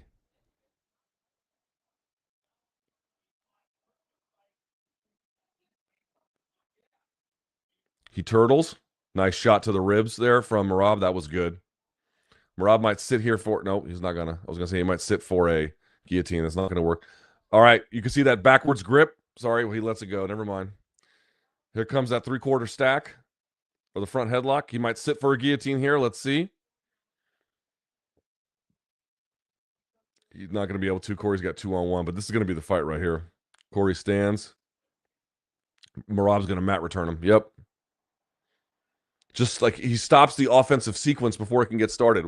Trips it out. You got to turn. Oh, they're slugging it out. You got to go.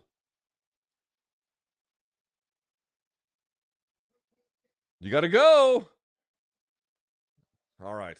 Probably Merab, I suspect, right? Probably wins 4 rounds or 3 rounds at a bare minimum. Maybe one of them 10-8. Would be very surprised. There's Mark Zuckerberg, dude. Fuck. There's Dave Camarillo, Hunter Campbell.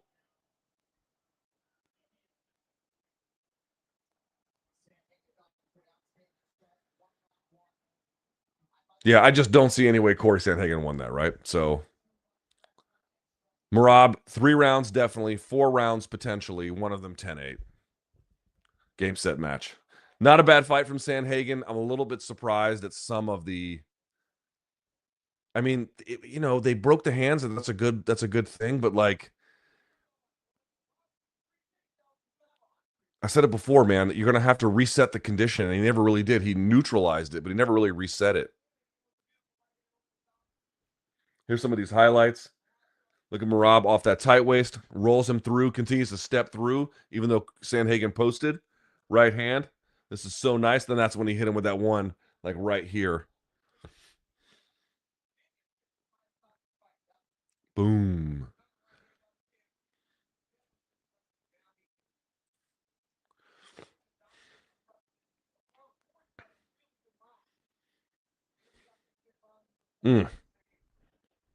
Bah. Oh, nice shot from Merab. Yeah, these highlights are pretty clear for the most part.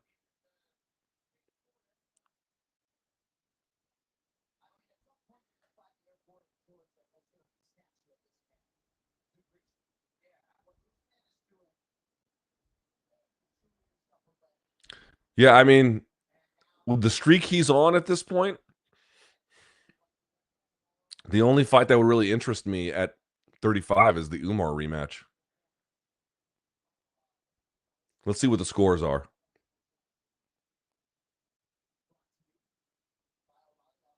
Did it look to you like Merab was just as tired as any other guy? Didn't look that way to me.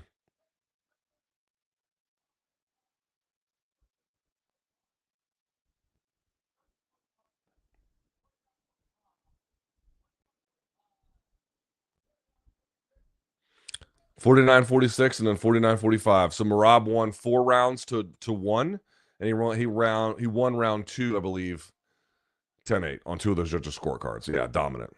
Dominant.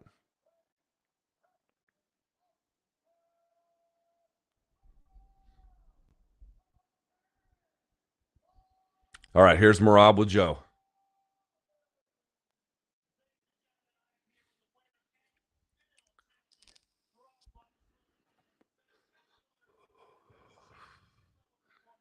There's Danny Rubenstein. He was in the cage.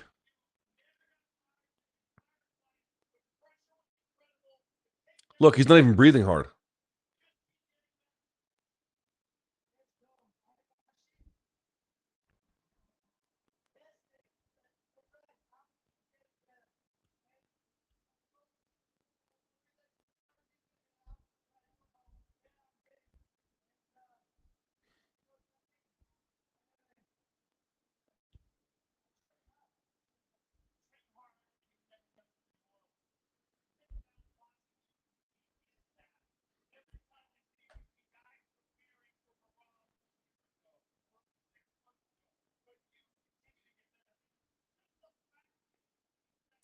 Yeah, these mat returns, man. The mat returns are the death of Merab opponents because he can just pick you up, return you to the mat, and now even if you stand, you have to just start the defensive cycle all over again.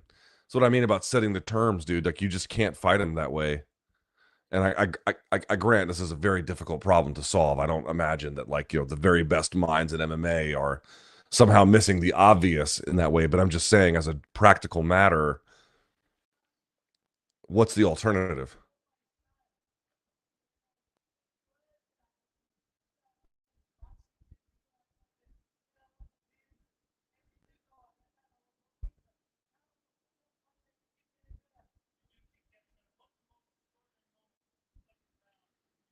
All right, he's asking about the second round where he rocked him bad.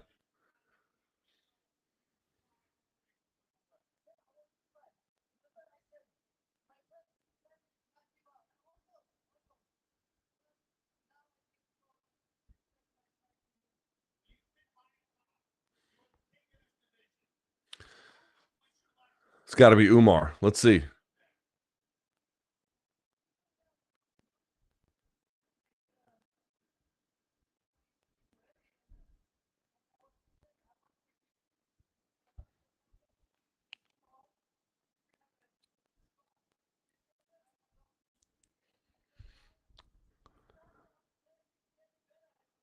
He wants to fight in December. God bless him. I would love to see it. He's certainly earned the opportunity. I don't know if the UFC has that in the plans.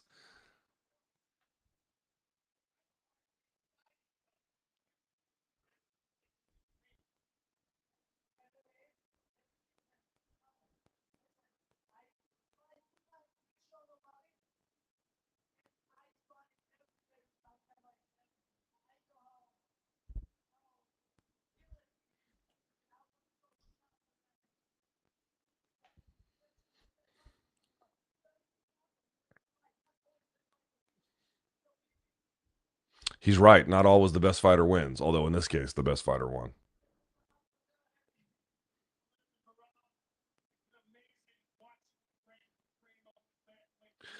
You know what? And he certainly got to some positions where I had a little bit of my stall meter kind of begin to get tingled. But the reality is, I don't think he really held anything long enough for that to be an issue. He just constantly resets the offensive and defensive cycles. It's insane.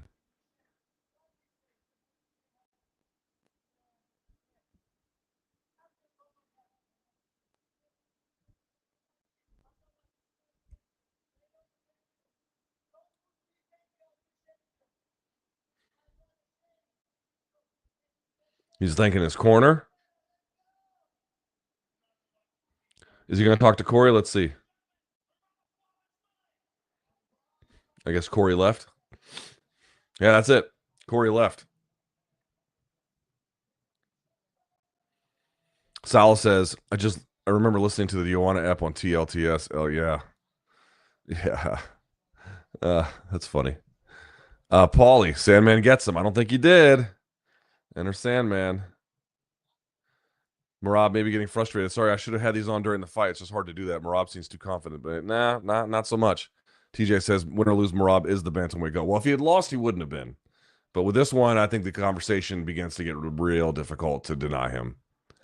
Merab is awesome, but he's a goof. Yes, that is true. Brett says, the narrative that Merab rushes in recklessly is overplayed. He does kind of come in head first, but his ability to feint and fight off beat still makes it incredibly hard to catch him coming in. Clearly, that's true. I mean, he does overcommit like a lot of guys do in MMA. Like it's not your eyes are not deceiving you, but he wraps it in so many other threats that even though when he does that, a lot of times guys aren't ready to throw and counter it. So he can kind of get away with it. And not like he's doing it like an absurd amount to the point you raise, but he does it sometimes. It's just there's so many other things going on. Like, what can you do? There's Diplo, Puka Nakua.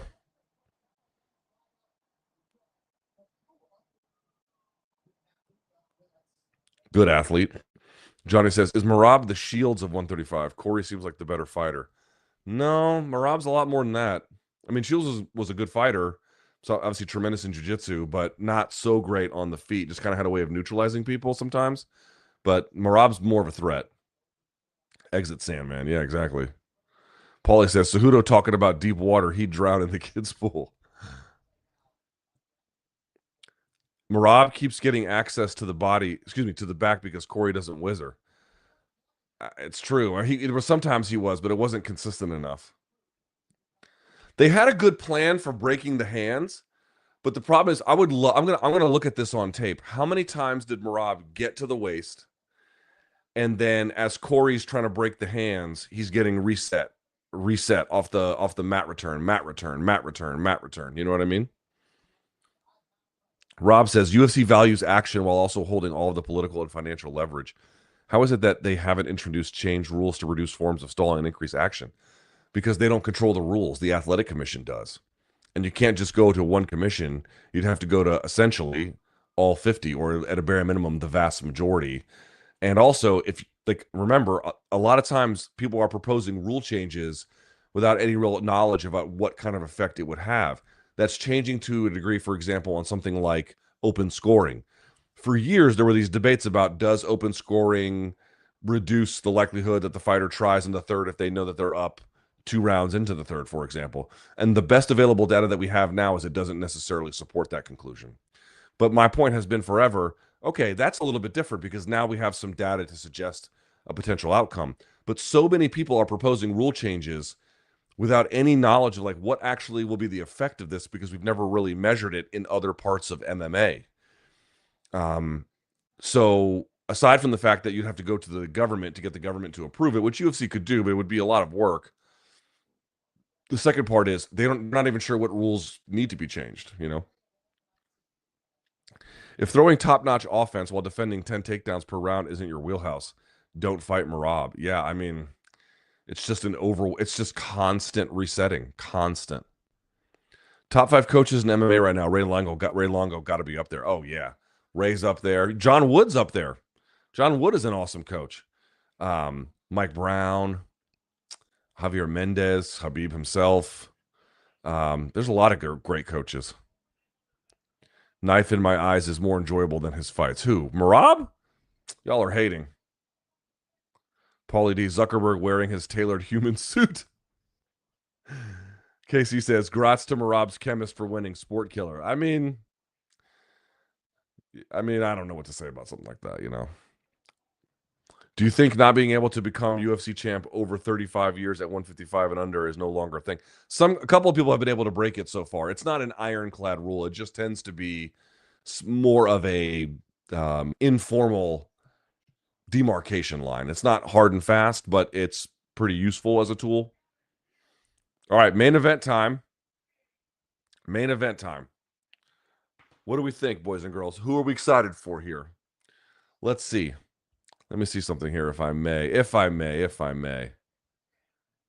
1 second here. All right, let me do something here. Let's pay a couple bills real quick. I think this is the right one. Let's see.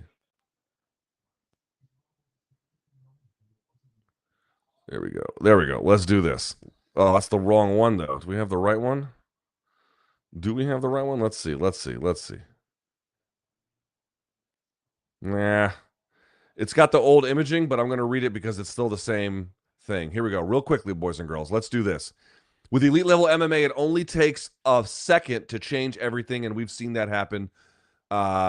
Even to the great Alex Pereira. One punch, one kick, one submission attempt. That's all that separates a champion from a loss.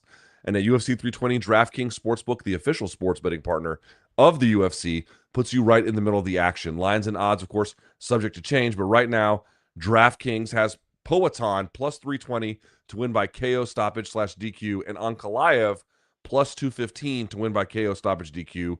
DraftKings still have the defending champion as the favorite at minus 260 with an underdog Alex at plus 100. New customers, this one is for you.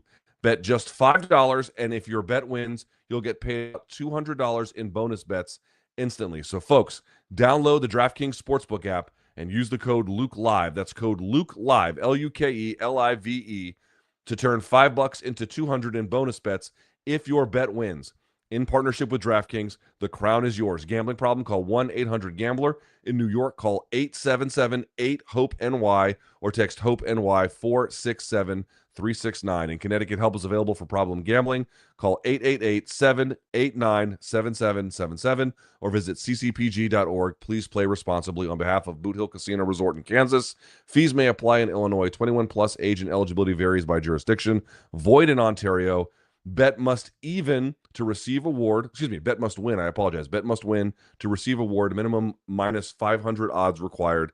Bonus bets expire 7 days after issuance. For additional terms and responsible gaming, go to DraftKings.com. All right. Very good. Very good. Very good. And now, ladies and gentlemen, it's time for the main event. Time for the main event. Anybody taking Powhatan? Here he comes. Is it possible to predict a prime Cruz versus Merab? I don't see how Merab doesn't beat him. I don't see how he doesn't. Could Merab be a 3-division champion? He seems smaller than his contemporaries, and maybe could at one. I don't know how he would do at 45. Could he win at 25 if he could make the weight? Maybe. I mean, again, that seems plausible. 45? I don't know. At this stage, I'd pick Merab over Volk. That's an interesting thought. Merab versus Volk. I've always been thinking Merab versus Pantoja. But maybe Merab versus Volk is a more interesting fight. That's interesting. All right, there's Powhatan. Looking like a psycho.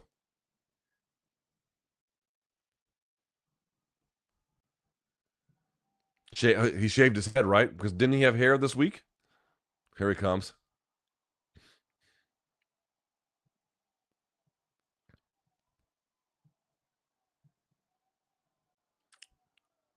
Mm.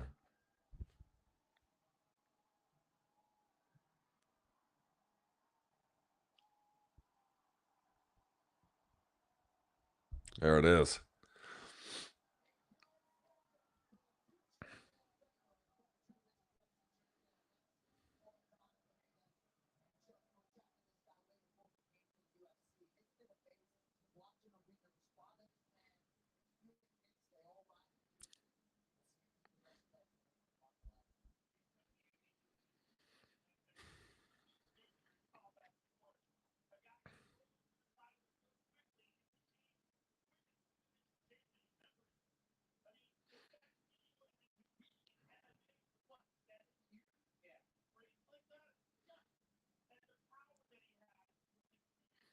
All right, he's dapping up his team.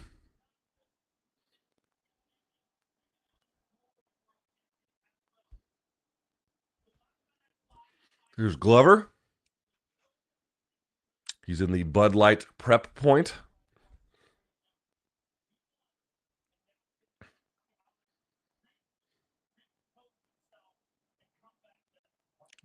There's Diego Lopez, who I saw, what was it, 2 weeks ago at this point?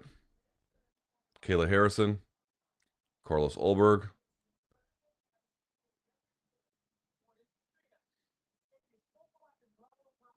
Highest strike accuracy in UFC light heavyweight history at 60, basically 64.5%.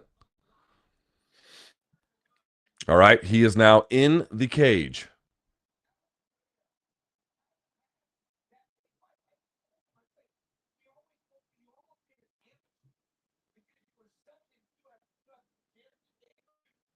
Here comes Ankalaev. Let's see if he can get it done.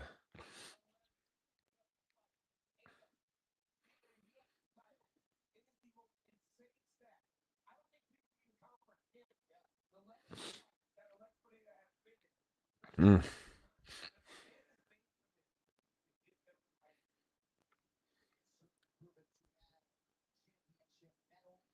All right, where's Ankalaev at?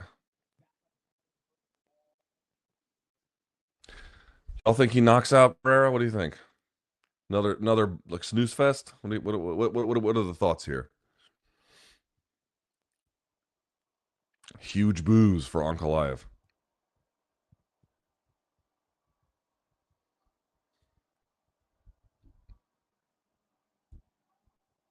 Hostile territory, I'll say that.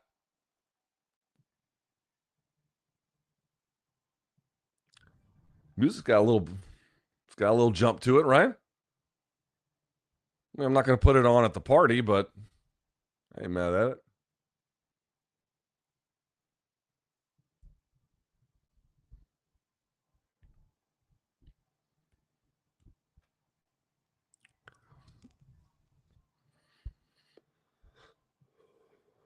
All right, there he is. Getting greeted with booze.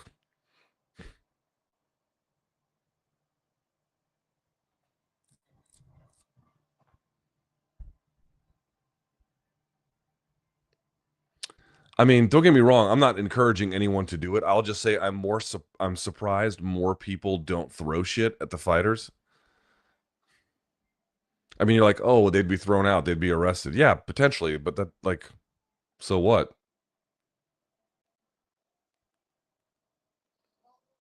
But it doesn't really happen. So I guess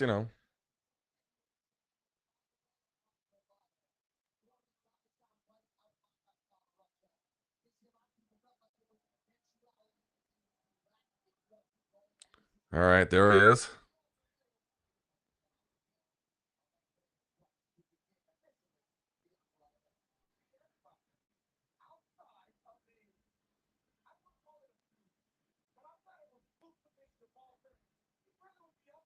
So let's talk about this fight for a second. What did we? What did we? What were some of the questions coming out of the first fight? Well, number one, Poatan thought that this wasn't that much of a factor, but by his own admission, Ankalaev obviously had to train through Ramadan, and then only in his mind, or I should say in his mind, but he claims he only broke fast to make weight. So to what extent did that change? There's Yuri looking like a fucking psycho, 2 rows back. So to what extent did that camp being in Ramadan affect him? Poatan, we all know the story there. Was his hand fucked up? Overall, any other injuries? He was sick. I mean, you name it. All kinds of stuff. So he's going to have to open up more in this one. For Ankalaev, he ran those takedowns in, or those attempts, I should say, and they couldn't get anything going. He was able to use stance switching to get Poatan backing up kind of straight, and then he was coming around because his hands are kind of held here. We've talked about that before with Izzy, too. All right, there's Ankalaev getting checked.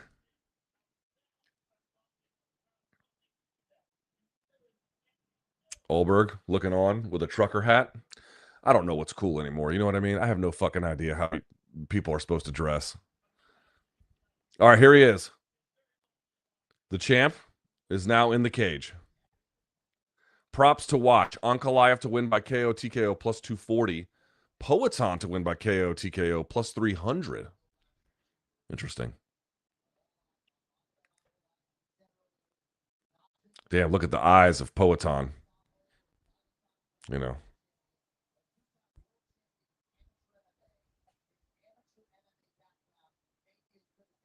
My wife said Luke is a bad influence with his vape. I am a bad influence. Your wife is correct. I apologize. Shouts to your wife. She's smart. Matt says, why does it feel like Poatan is going to have no answers for Ankh again tonight? For some reason, I just have a feeling it's kryptonite for him. We talked about it on Friday's MK. All right, here, hold the tape. 33 for Ankalaev, 38. If Poatan wins, he becomes the oldest champ currently among active champs. Height, just 1 inch difference, 6'4 versus 6'3 for Poatan. Weight's the same, 4-inch reach advantage for Poatan. That's in part why Ankalaev has to stance switch. I mean, it's open stance too to get past. So another also open stance in this one. So to what extent are they going to be able to get past each other's lead hand as a consequence to get combination offense going? That was the big issue before. One guy would land a big shot and then couldn't do much else with it. And the other guy would return, land a nice shot, but couldn't do anything else with it. And partly Ankalaev was doing a bit of a Merab game plan where he would, you would see Poatan land something and then Ankalaev would run down in a takedown attempt, didn't get it, but he would just push Poatan into the fence to just not stall him out in that sense I've been before, but to neutralize the build of offense.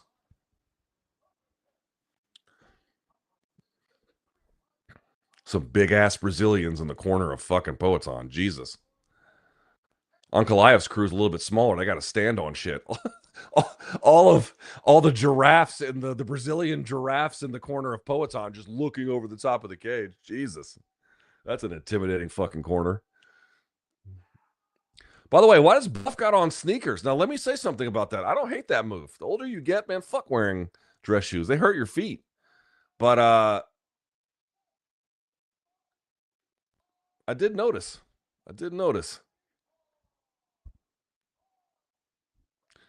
Look at these dudes just breathing through their noses. You know what I mean?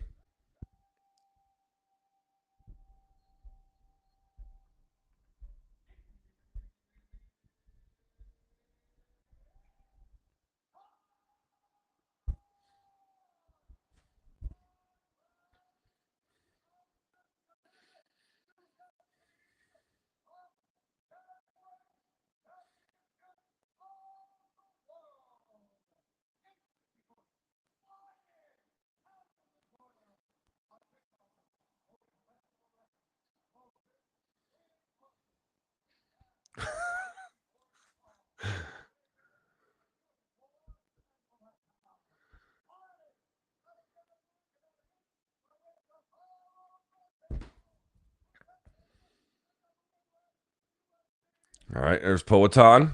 Where's my glasses?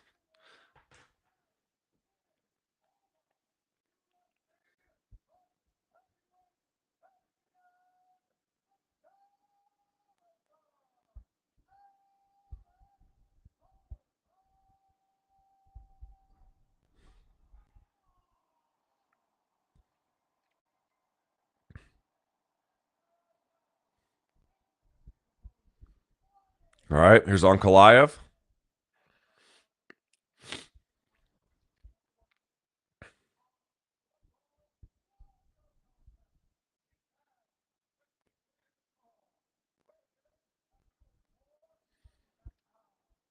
All right, let's get this ready.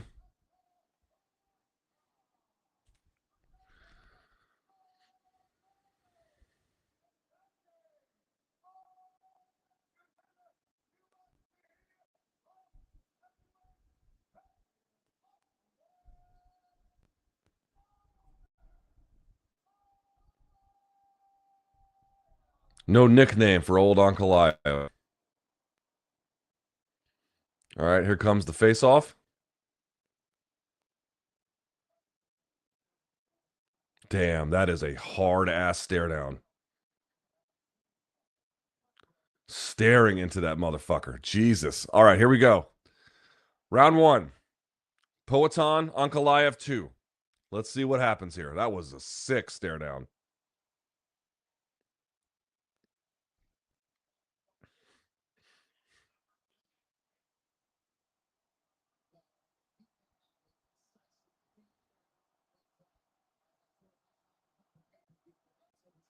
Let's do it. Round 1. Damn, here comes Poatan right out of the gate. Poatan right up on him. Oh, oh, Poatan is fucking swinging.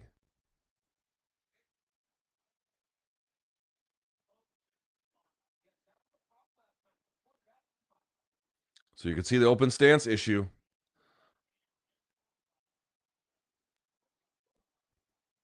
Already an inside leg kick. So the back leg kick for Poatan kind of pulls back straight with his head up a little bit there. So you're going to see to the extent that Ankalaev can blitz, creates some problems for Poatan, but he's definitely much more on the front foot this fight.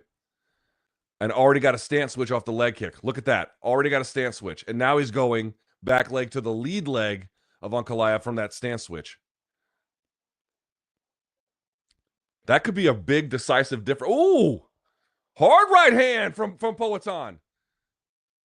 He hurt Ankalaev. Dude, he's... Oh!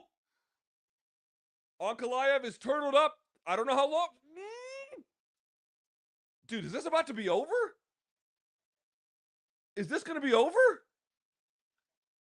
This might be over. Holy shit. Holy shit. He just memed him. Wow. That was it. He just was on the front foot and pressured him and landed a huge right hand. Ankalaev shot. Let me turn this off. Ankalaev shot, and that's that. He gets his belt back. Holy shit. Holy shit. Dude, he destroyed him. He destroyed him. He just marched right over. I mean, I definitely didn't see that coming.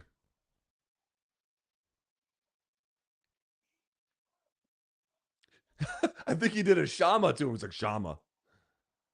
Wow. Poatan definitely sending a mess. UFC needed that. Wow.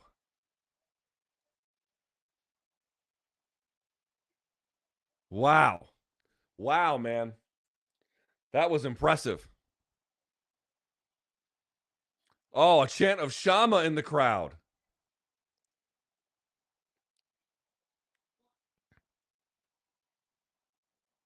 Boy, he had a point to prove. Dude, he had a point to prove. Incredible.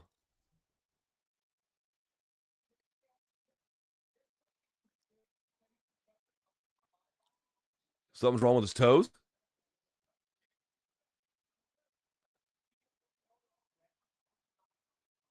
That's crazy. I want to see the replay. Oh, here we go. Here's the replay. Overhand right. Oh, and Ankalaev was trying to greet him with the check hook. So there's this space in between. So we got him with it. And I think he went low. Yeah, he goes low and then comes up high. Oh, that's what did it. So he went low. Ankalaev wants to greet him with that hook, but instead the punch comes over this way.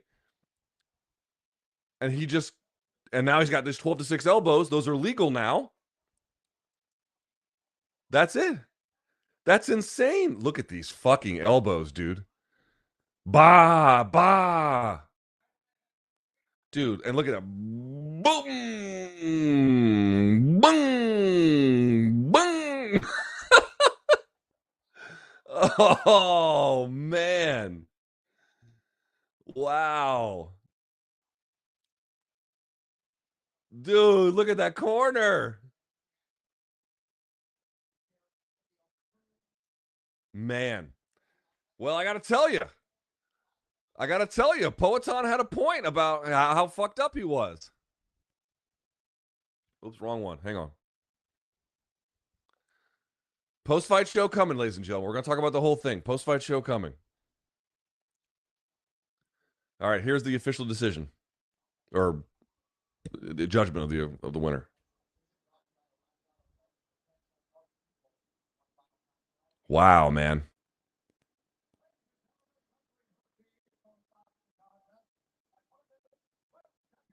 120 of round one.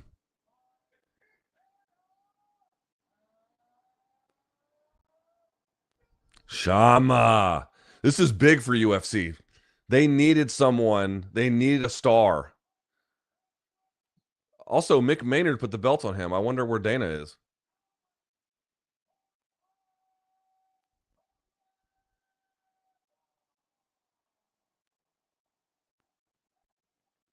All right, here's Poetan with Joe and the translator. Where's Fabiano Busquet?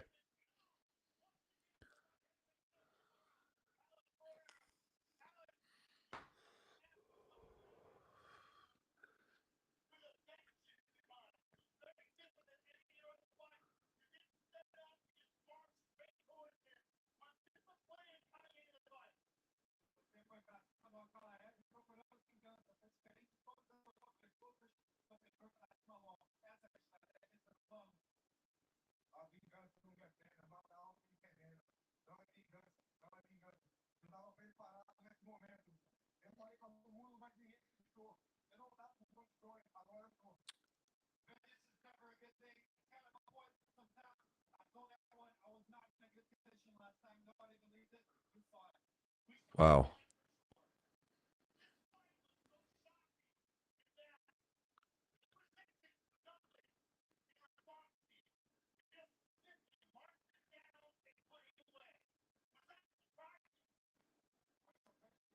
Here's the highlight. Oh man. Yeah, from that angle, I'm not sure. Oh yeah, no, he was trying to greet him with that hook on the lower level. Man. Dude, it looks like he's fighting him in like extra speed.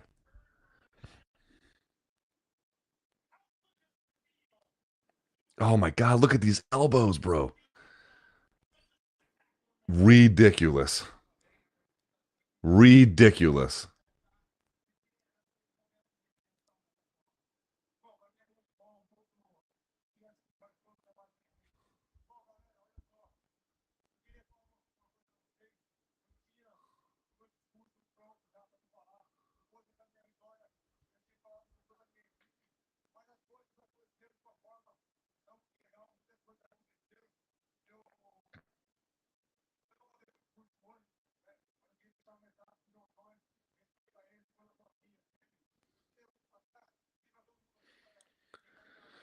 Okay. Obviously, I don't speak Portuguese.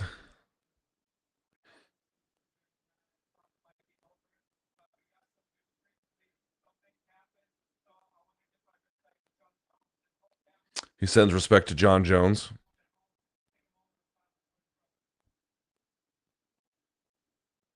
Oh,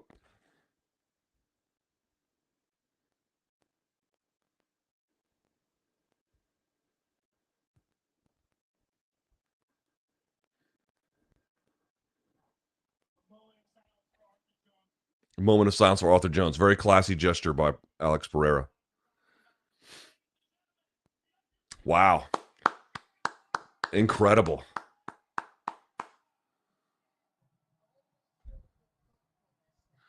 Is there any conversation with Ankalaev? Wow, they didn't talk to the loser in either of the title fights. I think that's it. Wow. Okay. Okay. Let's do a post-fight show. Let me tweet this out. Let me tweet out that we're going to do the post-fight show, and then we're going to get it going. Give me just a second. I'm going to let folks know that we're going to get this started, and then we're going to get started.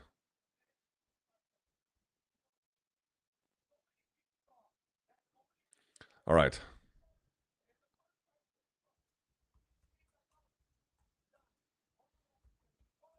Murat is.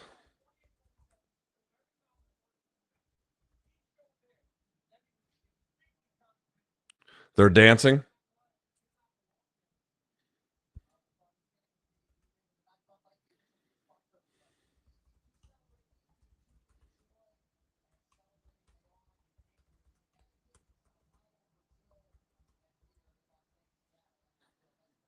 Okay.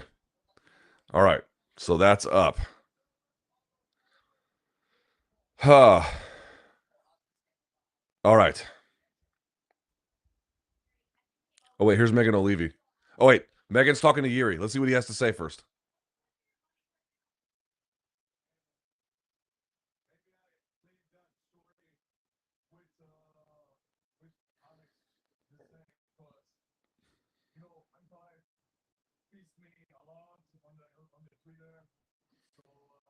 Yuri says Ankalaev pissed him off on Twitter.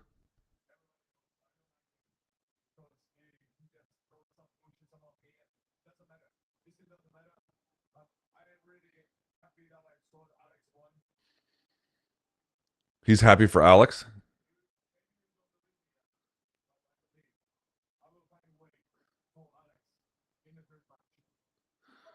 He says he wants a third fight.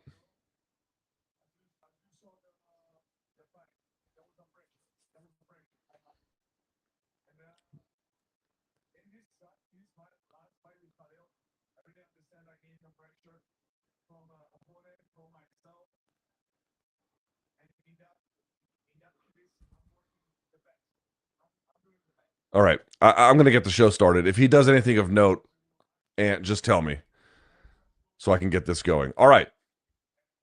Let's do this. Let's do this. Let's do this. Wow. What a abrupt end to the main event. But we have a post-fight show to get to, ladies and gentlemen. All right. With that in mind, let me turn this down here just a little bit. And let's get this going. Hi, everyone. As you know, my name is Luke Thomas. This is now going to be my official UFC 320 post-fight show. Let's get this party started, shall we?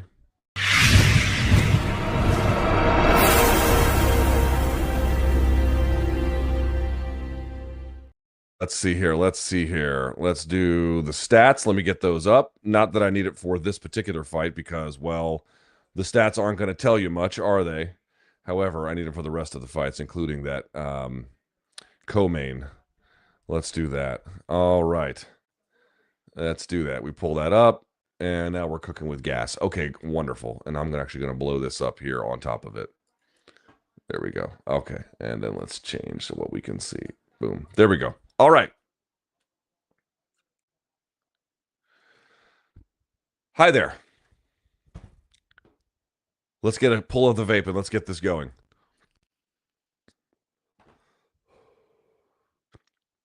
If you'd be so kind, as we get this UFC 320 post-fight show started, please, please, please, thumbs up on the video. Hit subscribe if you haven't. I appreciate you being here. If you have a question, we'll do a Q&A period once we get through the basic analysis. If you have a question, fire it into the super chat, and we'll get to it at the end. I appreciate everyone who hangs out. Thank you so much. Also, it should be noted very quickly, our friends here at Toiletries, LT20, there's a link in the description box below, but you can go to toiletries.com for 20% off site-wide all of your grooming needs. And in fact, let's do it this one. Look at that. Huh? How about this? Right now, LT20, LT20 for 20% off your trimmers, your brushes, your scrubs, anything on there. They're going to set you up. They take good care of me on this channel. I would appreciate it for anyone who's in the market for something like this. Please consider them for your purchasing decisions. It goes a long way. Big thanks to our friends at Toiletries. Quality stuff that works. I implore you to give it a shot. All right. With that in mind, let's get to these results if we can. Holy shit, that was quite the show. We begin. All right. UFC 320 took place at the T-Mobile Arena in Las Vegas, Nevada. Let me turn this down a little bit more because they're still talking. Who's Megan talking to here? Oh, Carlos Olberg. We'll get to it later. UFC 320 took place at the T-Mobile Arena in Las Vegas, Nevada. In the headlining bout, Alex Pereira defeats Magomed Ankalaev at just 1 minute and 20 seconds of round number one. We were just discussing this. I mean, there's not a lot to talk about in this fight, is there? There's just not a lot to get to. There's not much. We'll talk about it in just a second. And by the way, his whole demeanor has changed. He looks relieved and like thrilled. Poatan does. Kind of interesting. At 1 minute and 20 seconds, he just bulldozes him. He just marched right through him. Dude, you just don't...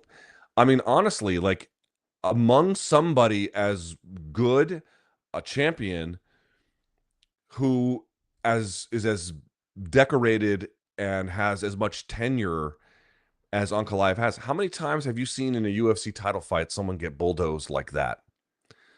Very rarely. Very rarely. To just get absolutely run over. And I understand that it's just one mistake or one miscalculation, and Poatan is an unforgiving puncher. We know. I understand that. Nevertheless, it's just historically what you saw there in terms of that kind of just one big bank, take little bank, 84s and candy paint, that just thing just does. Yes, it happens quite frequently in MMA, happens quite frequently in the UFC. It is quite infrequent for something like that to happen in a title fight. And I got to say, this is one of the joys of MMA, if I do say so myself, and I'm sure as an MMA fan, you will agree as well. Very rarely are you able to get like a minute and 20 seconds out of a main event and everyone goes home happy, right? Pretty remarkable that you can get that. And of course, that happens in boxing too. It's extremely rare, even rarer in MMA than boxing than in MMA. But still, MMA, these kinds of things can, I mean, it's rare in UFC, but the point I'm making is MMA fans are so kind of attuned to what they want is not necessarily the bout's longevity, or they don't feel cheated if the bout's longevity becomes into question. They feel quite rewarded, and I think it speaks to the greatness of the sport when it works. Dude, that was so insane. We discussed this ahead of time, and it was really hard to know what the truth was if you're not in the camp. By the way, John Jones tweeting a thanks to Alex for a moment of silence for his brother's death. Indeed, a very classy gesture. We had said we knew that in the first fight, Poatan just didn't look like himself. I'll show you some of the stats that kind of evidence that. But one of the things you can point to in the first fight was that he only targeted, so that means either with punches or elbows or kicks or anything, he only targeted the head, I think 16 or 17% of the time. He had 60+% targeting the leg kicks. And not just that, it was just leg kicks that was a switch step. So it was an outside leg kick, which are not nearly as typically, I mean, sometimes they can be real powerful, but when that back leg comes swinging, that's when you get like the heavy stuff, which by the way, even in this little amount of fight, you got some of that too. And you saw, as a matter of fact, what did you see from Ankalaev? He switched stance to counteract that. Now I need to go back and look. Was he in his normal stance when he threw that check? He was trying to throw. No, I think he was in opposite stance. I think Ankalaev, I need to see that. Hold on. I want to go back and look. Well, now that got that. Now I want to see. Let's see that. Let's see that. Did he get him in opposite stance when he drilled him? Let's see. Now I'm going to go through. Here we go. Here's the tape. Let me see. All right. So he's pressuring overhand right. Yep. He's in the wrong stance. He hit him in the wrong. Yes. Holy fucking shit. Holy shit. I didn't even notice it in real time. Now I do. Boys and girls, Ankalaev was in orthodox. Now he can switch stance. That's not a thing that he's necessarily uncomfortable doing, but a lot of that is typically through transition. He has switched stance in other fights when he got kicked in the leg, but his best stance is obviously his natural stance, particularly when his defensive responsibility is best when he's southpaw. He's that's why you had an open stance fight. Poatan kicked him in the legs enough with the back leg where he switched. And then when Poatan came over with the right, Ankalaev is in his, again, it's not a stance that he has complete unfamiliarity with, but it is not his optimal stance. No. So he's here when he should be here. And so he tries to greet him with that left hook when you saw Poatan lower his level a little bit and then come over the top. So holy fucking shit, dude. Maybe I'm overselling the stance. Let me go back and look at the stance switch now. I want to see the stance switch. And obviously, I can't show that part to you. Let's see here. Let's see that stance switch. Oops, excuse me. Let me go through here very quickly. I really want to see this because that changes everything. Here we go. Hold on. All right. Look, he comes over right away. I'm going to just talk you through this. He comes over right away. I want to see that leg kick. Where does it come through? Because if it's the case, now he switched a little bit here to push him off again, but he gets right back to southpaw. Here we are. Poatan just constantly touching and feinting him backwards. So they're still orthodox, open stance this whole time. We're still 30 seconds in, open stance. He's trying to move laterally, goes back to open stance, right? Kicks him in the leg with the backside leg kick. All right, you see him try to move forward. Ankalaev, still the back leg. He tries to check. He does a little bit off the back leg, but he's still open stance. We're now 4:18. Kicks him again, and he switches. Yes! And then he kicks the outside leg. Holy shit. How incredible is that? In the first fight, he had, I think there were some kicks from the back leg to the lead leg of Ankalaev, but most of them were that step up and then throw to the outside, which is, again, there can be some times where that's powerful, but typically that's not going to be as powerful. We were all saying, how the fuck could he be getting hit with all these leg kicks? And it didn't seem to phase him. And the answer is, well, maybe because Poatan couldn't put enough steam on him is really the answer. And I guess he had trouble getting to a place where he felt comfortable to really slam the back leg because maybe he didn't feel like he could retreat or whatever. He just didn't throw it with the same kind of ferocity. This time he went right on it. Several times he threw it. And there was one time where you saw Ankalaev try to check. Poatan goes back to it, so he switches stance. Well, now, again, as I indicated, now his defense isn't quite as good because he's in an unnatural spot, and Poatan continued to... Wow, dude. Pours on the offense. We saw it before, lowers his level a little bit, comes over. Ankalaev tries to greet him with a check hook, but he's slow to react, so this whole area is open, and as a consequence, that punch lands, and from there, he tries to get a reactive takedown. Poatan stuffs it, gets on top, is elbowing with either side. Dude, holy shit. Everyone is going to make the argument that this was about the pressure that Poatan put on him. And yes, clearly, the pressure was an absolutely essential ingredient to that success. But the biggest part, of course, was yes, he could throw the right hand. That's another big component because he couldn't really throw the right hand the last time. That was a part of it. And then also that he got him to go to a more vulnerable place and then continue to pour on the offense with the defensive lapses that come with it. And he's got absolutely unforgiving power, dude. So it was the pressure, yes. It was the right hand, yes. But the leg kicks from the back leg, forcing a stance switch by Ankalaev right around the 4:15, 4:10 mark of the first round, that sealed his fucking demise. Poatan was telling the truth about the things that held him back the first time. He was telling the truth. He threw those bullshit leg kicks because that was all he could really throw, I guess, given the state he was in. He didn't really have the steam on the back one. He had the fucking steam this time. Got Ankalaev to go to an unnatural stance. Again, he can play with it a little bit, as I've indicated, but it's not his dominant one, and he made him pay for it.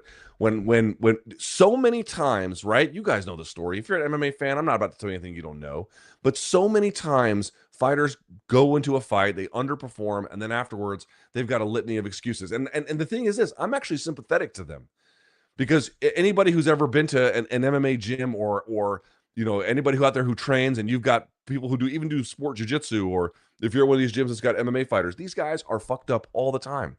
All the time. This hurts, that got dislocated in camp. I twisted my ankle doing fucking road work, whatever. They've got something going on.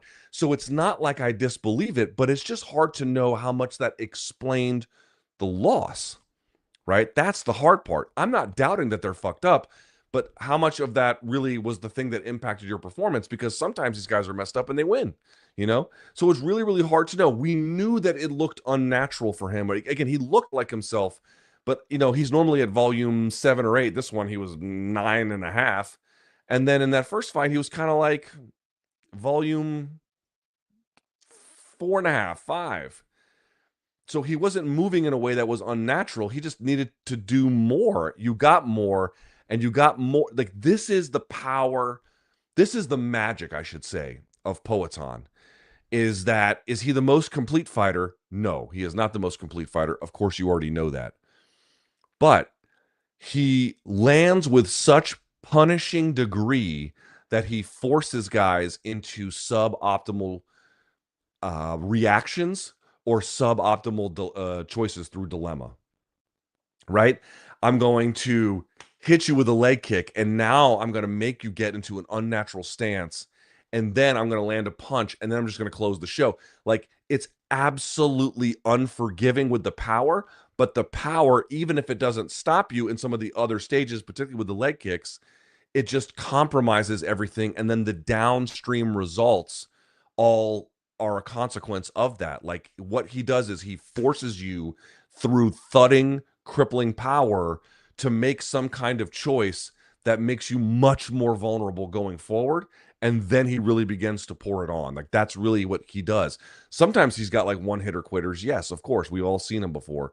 But that's typically not necessarily what he's always doing. Usually, you know, there's some other thing that can precipitate that. Now, that's not always the case. Again, that left hook on Jamal Hill was kind of interesting. But, you saw him setting up in other ways against Sean Strickland and whatnot.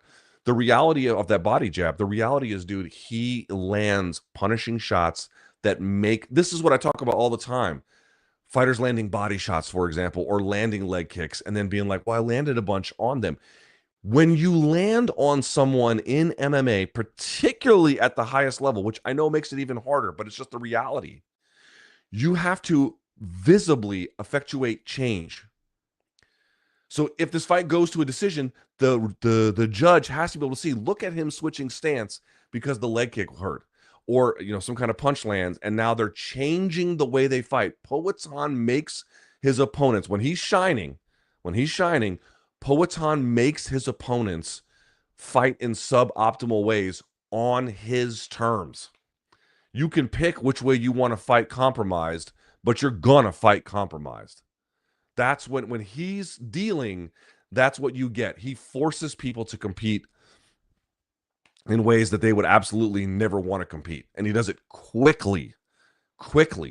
And you can see them. Uh-oh, I don't want to do this anymore. I'm going to visibly change the way that I'm fighting. Ding. So either the judge is going to pick up on it or Poatan's going to pick up on it. But either way, it's going to be a problem. So many fighters, they land on their opponents and don't ever make their opponent visibly change the way that they fight. Poatan does. And he certainly did here. That is fucking brilliant. Dude, that is about as clear an example of a guy telling the truth about the stuff that held him back in the first fight by the way he performed in the rematch. Like, totally validates everything he said. Completely. Now, listen, you might say, well, listen, if that right hand doesn't land, do we get a different fight? Well, I mean, I have no way of knowing this. I don't know. Yeah, maybe he would tire out. Maybe Ankalaev would eventually got a takedown. Maybe you would have seen some wrinkles, or I should say some lapses, I should say, in his defensive wrestling. Yeah, maybe those things are true. But the point is, this guy's weapon is not that he is the most well-rounded. It is that, of course, he's got, fight-ending power. Yes, he makes opponents change the way that they fight. They have to do things. They have to go to extremes. They have to go to lengths that is very uncomfortable for them just in order to maintain some kind of semblance of an attack or a defense. Damn. Damn, bro. That is so sick. That is so fucking cool that he did that. That is so fucking cool that he did that. Damn. That is awesome. How cool is that? Wow. He really showed him. Incredible. I love that so much. I love that he was like, he couldn't really get any of those weapons going in the first fight. He got them going right away in the second, and the results were immediate. They were immediate. This was the thing that we talked about, like in the Blachowicz fight. It's like, how was Blachowicz able to blow up his legs, and Poatan, like the master of the leg kicks, couldn't do it? It's because most of them were to the outside, off open stance. So it's that step up just to throw that leg kick, like a switch step up. It doesn't, again, there's something to it, but not a lot. Blachowicz wasn't doing that shit. Blachowicz was back leg, bah, right into him. And you saw Ankalaev, to the point where Ankalaev, that part of the reason that I've been calling Ankalaev Don Ankalaev is many reasons. Like one of the Johnny Walker fights is one of the reasons. Getting subbed out by Paul Craig at the last fucking second of a 3-round fight is one of those as well. That fight is another one. Because it's like, dude, why are you sitting there allowing Blachowicz to leg kick you, take him down? And eventually he did, but only enough, it was too little too late, and it was only enough to hold on to a draw.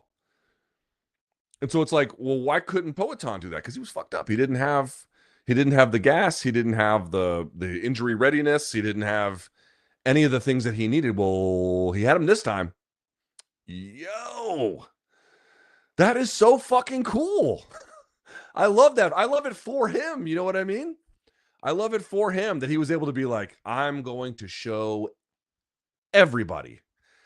I'm going to show you that I was telling the truth about this, because they all have, some story to tell. It's hard to know what it means. The other component that's interesting about this is two things. We'll talk about what it sets up here in just a second. But the other part is you have to respect this man's, I mean, I know you all do, but we need to say it out loud. You have to respect this man's, first of all, his combat sports career is fucking insane. But just on the UFC run, we've all talked about it, moving very quickly through middleweight. And did he get every tough challenge? No. But gets the belt from Izzy in this incredible fight. Eventually, Izzy gets it back. He moves up to light heavyweight. He eventually gets the title himself and then loses it. And you think to yourself, wow, now he's the oldest active champion on the UFC roster. And we've said it before, man, like once you get your title taken away from you, yes, you can go up to weight classes and you can get a second one. But when that one gets taken away from you, it's very hard to get that one back. You've seen people do that. Couture would be an example of that, right? He was a UFC heavyweight champion. He got beat by who was it? Josh Barnett beat him, and he eventually goes and eventually comes back and he gets a light heavyweight champion. And, Chuck takes that from him, and I forget some of the way that works. Or no, he took it from Tito, and then Chuck took it from him. I forget the origin of the whole thing, of the order anyway. But then he eventually goes back to heavyweight, and he gets the title again from Tim Sylvia, and then eventually Brock takes it from him. But you get the point I'm trying to make. Like, that's a very rare thing to do. A very rare thing to do. Poatan goes up and not only took it, just fucking housed him. I mean, credit to Couture coming out of retirement and beating Tim Sylvia, but he had to go the whole 5 rounds. Poatan marched in there and looked like he was fighting me. Just annihilated him. So that's the point I want to make. Not only does he go in there and gives you a fight, a title fight, so dominant that you can only pick on your hand the number of title fights that ever looked like that. I mean, even Rich Franklin beating Nate Quarry didn't happen until like several minutes into him, and that was a vicious stoppage. I understand, but some amount of time had to expire. This was a minute and change, and he's doing that in the broader context of reclaiming a belt. When we know historically, once you're separated from it within an individual weight class, and certainly more broadly, but at least within an individual weight class, is very, very difficult to get back. And he still did it, and he did it even better than like that. That may be his best UFC win. Like, I'm not even. That is. Let's look at this. Of all of Poatan's wins in the UFC, these are his UFC wins. Ready for this? He won his debut in the second round. Bruno Silva, decision. Sean Strickland, 236 of round 1. Izzy in the 5th round. He loses to Izzy in the 2nd round. Blachowicz, he beats him over the course of 3. Yuri in the 2nd. Jamal, 314 into the 1st. Yuri in the 2nd. Khalil in the 4th. Magomed obviously loses it. This was the easiest fight of Poatan's UFC career. He's got, there might be his whole MMA career. His debut goes to the 3rd. He wins one at 4 minutes into the 1st. His next fight into the 2nd. His next fight, now we're in LFA, 4 minutes. This was the fastest fight of his fucking MMA career. This was dude, do you understand the level of fucking history you are looking at there? That is understand the broader context what we've just been setting, and that was the fastest fight, not merely of his UFC campaign, of his fucking MMA career. That is insane. 38, oldest champion, fastest fight of his whole fucking career, fastest of the UFC, trying to reclaim a belt. This motherfucker is historically unusual in every way. What are the rules? Doesn't matter.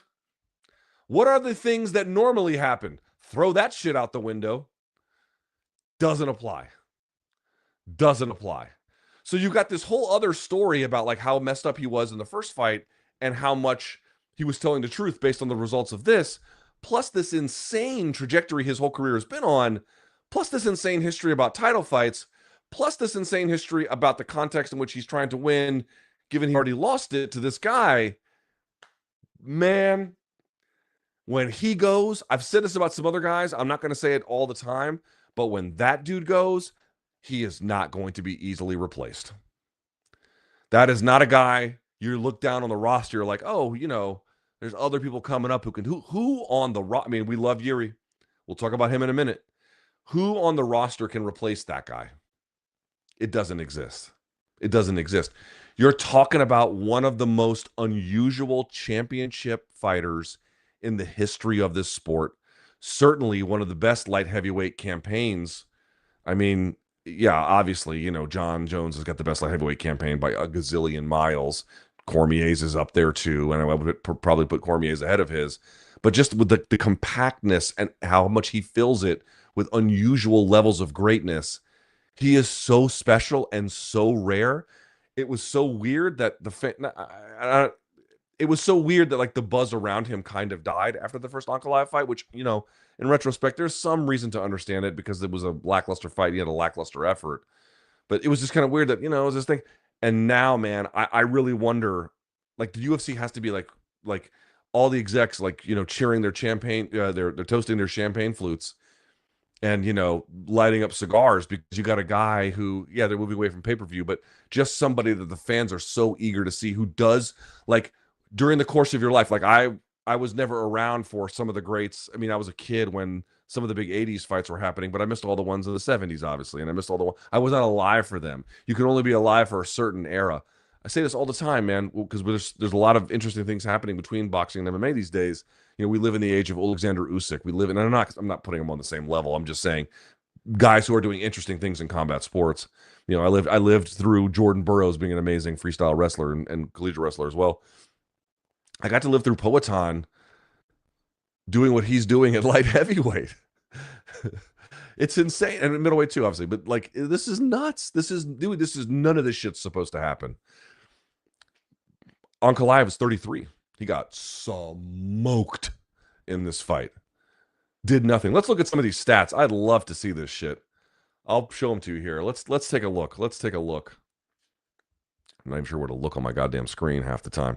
Here we go. Let's take a look at some of these numbers here. Actually, you know what? Let me do this first so I don't make a big mess on the screen. There we go. Yeah, here we go. All right, let's do this, and let's put this one up. Yeah, okay, can you see? Let's see. All right, dude, this motherfucker landed 4 punches. 4 punches! He landed 4 punches. He got stuffed on a takedown.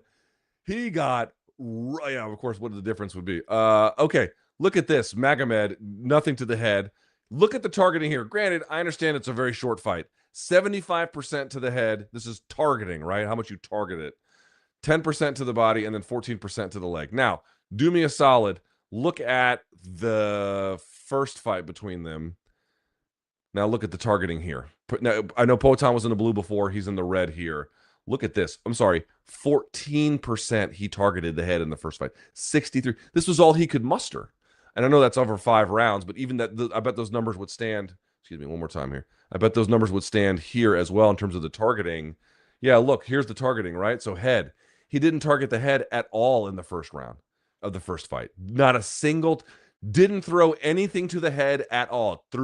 Targeted 5 shots to the body and then 18 to the leg. It just goes all the way down. This is what I'm talking about. Proof of concept, he was telling the truth. Proof of concept, he was telling the truth. That the whole key to this shit was the pressure, yes. And that back leg, inside leg kick from orthodox Pereira to southpaw Ankalaev. Ankalaev has to switch, and now he's just playing with, fire at that point because you're not in your optimal place to be fighting under pressure and duress against a guy like that. Made him move into another play. Dude, that is so fucking sick. That is so sick. How do you not love that? Incredible. Incredible. Man. Just a special fighter. Now, by the way, here we go. Performances of the night. Jiri Prochazka wins a performance bonus. Poatan and Pfeiffer. Fight of the night, Jiri versus Khalil. So I guess Khalil gets a little money as well. Jiri gets 2 of them. Dana White says he saw Poatan at the UFC PI today, and Alex said he wants to fight at heavyweight. We'll talk about that in a second. Alex was 240 in the cage. White feels like there are still fights for him at light heavyweight, but said it's up to Alex what is next. He said his biggest reservation, this is Dana White talking. This comes to us from the post-fight press conference. about Pereira fighting at heavyweight is that he is used to fighting at middleweight, and 2 weight classes is a big jump. He doesn't see why heavyweight makes any sense aside from Alex wanting it. Well, let's talk about what might be next for Alex. So, okay, he's the champion. They're not going to give it to Ankalaev. That shit's out the window. So who are you going to give it to? Your choices are basically Carlos Ulberg or it's Jiri Prochazka. Now, it's got to be Carlos Ulberg, right? You would have to imagine because Jiri has lost twice. Now, we're going to talk about Yuri's fight in just a moment because that comeback was insane. Nevertheless, it just stands to reason that's the one you're going to get. Ulberg's coming off of a nice win. Granted, you can say what you want about the quality of the opposition or whatever, but I got to tell you, what's the most exciting fight you can make right now with Alex Pereira? Is it a third fight with Jiri? That might be good, but I'm not. I think Yuri's got some stuff to work on. Carlos Ulberg, he deserves it. I'm not going to argue. The obvious answer to this is if Tom Aspinall wins his next fight, it's Aspinall-Poatan. And listen, I'm not even saying I would give Poatan a great shot to win that fight. But after doing this, after everything he's done, after reclaiming the throne in this way, yeah, he's earned it. He's earned it. He's earned it. You've got a special fighter at a rare moment in time. If he's asking for something a little exotic, you give it to him. Show of hands. Show of hands out there. Who would rather see Poatan Ulberg or Poatan, again, under the condition that Aspinall wins? Or fuck it, not even that. What am I even saying? If Cyril Gane wins, I want to see Poatan fight him. What are we talking about here? How is there any other answer? I'm not trying to disrespect Carlos Ulberg, but I'm sorry, that fight is not remotely as interesting as Poatan. Again, a little less so against Aspinall, given the wrestling factor, the size factor. He's a special athlete, all that kind of stuff. But like Poatan versus Gane, sign me up. Sign me up. I take that no problem. That is one of the most special fighters of that division, period. That is one of the most special fighters of this era, period. He has injected life and electricity with very minimal exception into this organization, has made a dramatic impact from the word go, has been important to salvage cards, and has redefined what is possible in terms of excellence in the sport itself. Nothing short of that. He has redefined the terms of excellence. Not by himself, other ones do it too, but he's part of that. Special, bro. Special. I would love to see him get a crack at heavyweight. If it's Ulberg, I'm not going to cry. He's earned it. Champions have a responsibility to the weight class. But, yeah. Now, let's talk about that co-main event for a second. That's important because I'm getting an update. Dana White is saying he is going to look to book Merab in December. Got a basic question to ask everybody. Is Merab the greatest bantamweight of all time? I'm going to submit to you the traditional marker by which I do that is the amount of title defenses that they have. Not that that's the only thing, but it tends to be the best evaluator. Cruz has more. I think he has 5. Merab, I think this will be 3. But let's look at Merab's win streak, shall we? Because I think that tells a much more important and clarifying story. Let me pull these numbers up and we'll take a look here. Actually, Merab's record. Here is Merab's record in the UFC. Well, actually, let's just talk since he fought the people that are good. He beat John Dodson. Y'all can say, oh, who is John Dodson? John Dodson can thump. Beats Cody Stamann. Beats Marlon Moraes. Terrible fight, but beats Jose Aldo. Then beats Petr Yan. Okay, so here we go. Former champs. You've got, Moraes was a champ, obviously in a different organization. You got Aldo, Yan, Cejudo, O'Malley, Umar not a champ yet, O'Malley again, and then Sandhagen. So you've got at least, 4 different champs, and maybe I'm miscounting one. You've got, in the case of Moraes, a champion in a different organization, and just listen to the quality of the names. Moraes, Aldo, Yan, Cejudo, O'Malley, Nurmagomedov, O'Malley again, finished him that time, and now Sandhagen. If you pull up the rankings, and let's just see who's left in that division. So you got O'Malley sitting at 1. He's been beaten twice. Nurmagomedov, beaten. At 2. At 3, Jan, beaten. At 4, Sandhagen, beaten. At 5, you got Song Yadong. I guess you could make that fight if you really wanted to. Figueiredo has been his knee shredded. I don't know what you would really expect from him there. Vera, not even close. Bautista, not close. Zahabi, not close. Cejudo, he beat at 10. Then you got Martinez, Oliveira, Font, Phillips, and McGee. Like, dude, that he's beaten 1 through 4 convincingly. To the point where you're like, yeah, you could pull in someone at 5 or 6, but like, how interesting is that? And that run of names, let's compare that to like Dominic Cruz's best run. Let's see, what does Cruz's best run look like? He's got some good names too. I mean, hello, he's got Demetrius Johnson on it. I mean, that ain't nothing.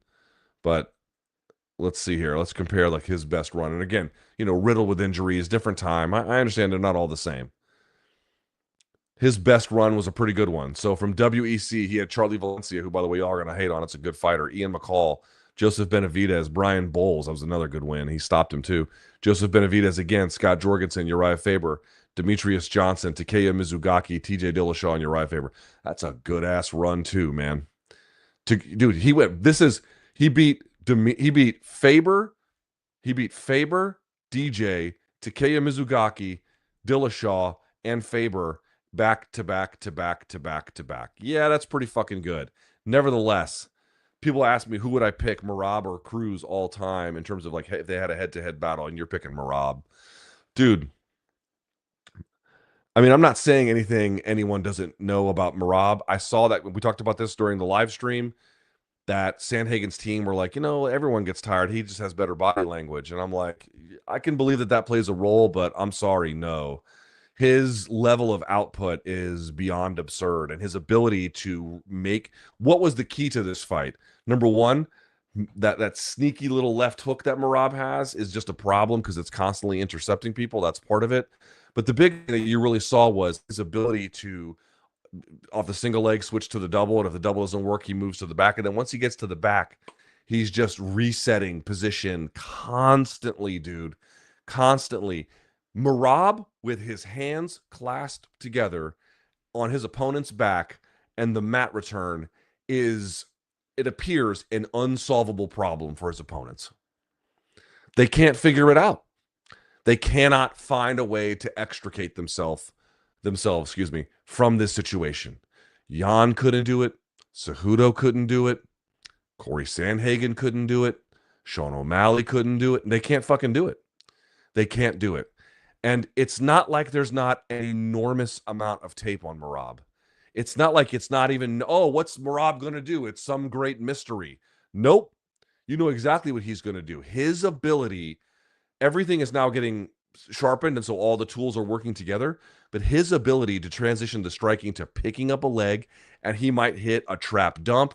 He might hit he might run the pipe. He might hit a head inside single. He might transition to an outside trip. He might transition to, I mean, he has his single leg series is insane, and he knows how you're going to scramble, which is why that front headlock is a problem. Didn't play much of a role in this fight, but it certainly was the demise of Sean O'Malley in the previous one. He's got a great front headlock series, and even if none of that works, he's going to be on your ass like white on rice, getting behind your elbows, lifting you up, returning you to the mat, and then even if you stand, like Sandhagen did a pretty good job of doing, he never really relented. He never stayed down. He kept kind of get up. But like, dude, you're just having to restart.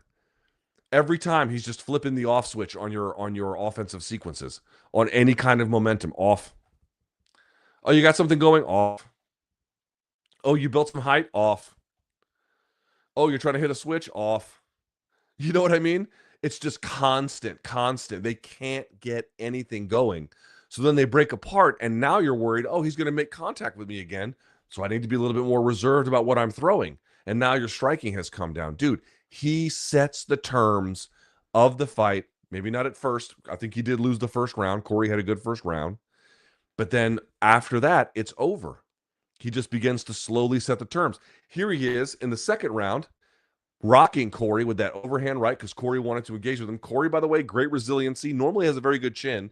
This one appeared to land right about here, which, is just going to rock your equilibrium. Even if you have a good chin where, like, it hits you here, this is a completely different, kettle of fish.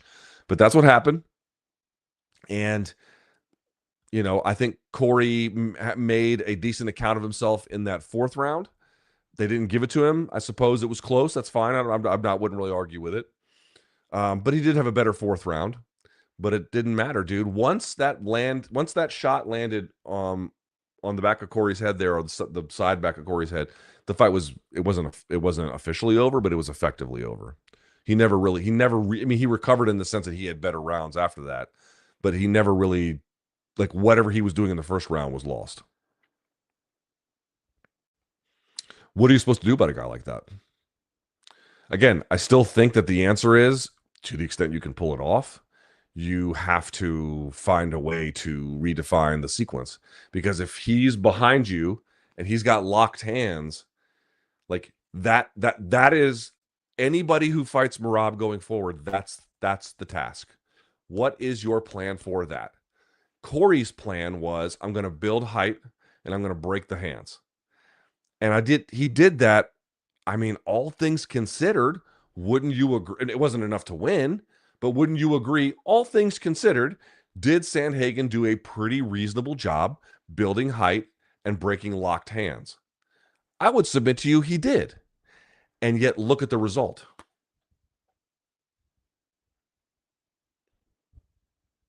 It like wasn't even close enough. O'Malley thought, maybe I can stay down here after getting, in Turtle. Maybe I can play guard with him. Maybe these are things I can do, and that didn't work. So Cory's answer was, I'm going to build height and break hands. And he did a pretty admirable job at that. But that wasn't enough either. I mean, it's just absolutely positively insane.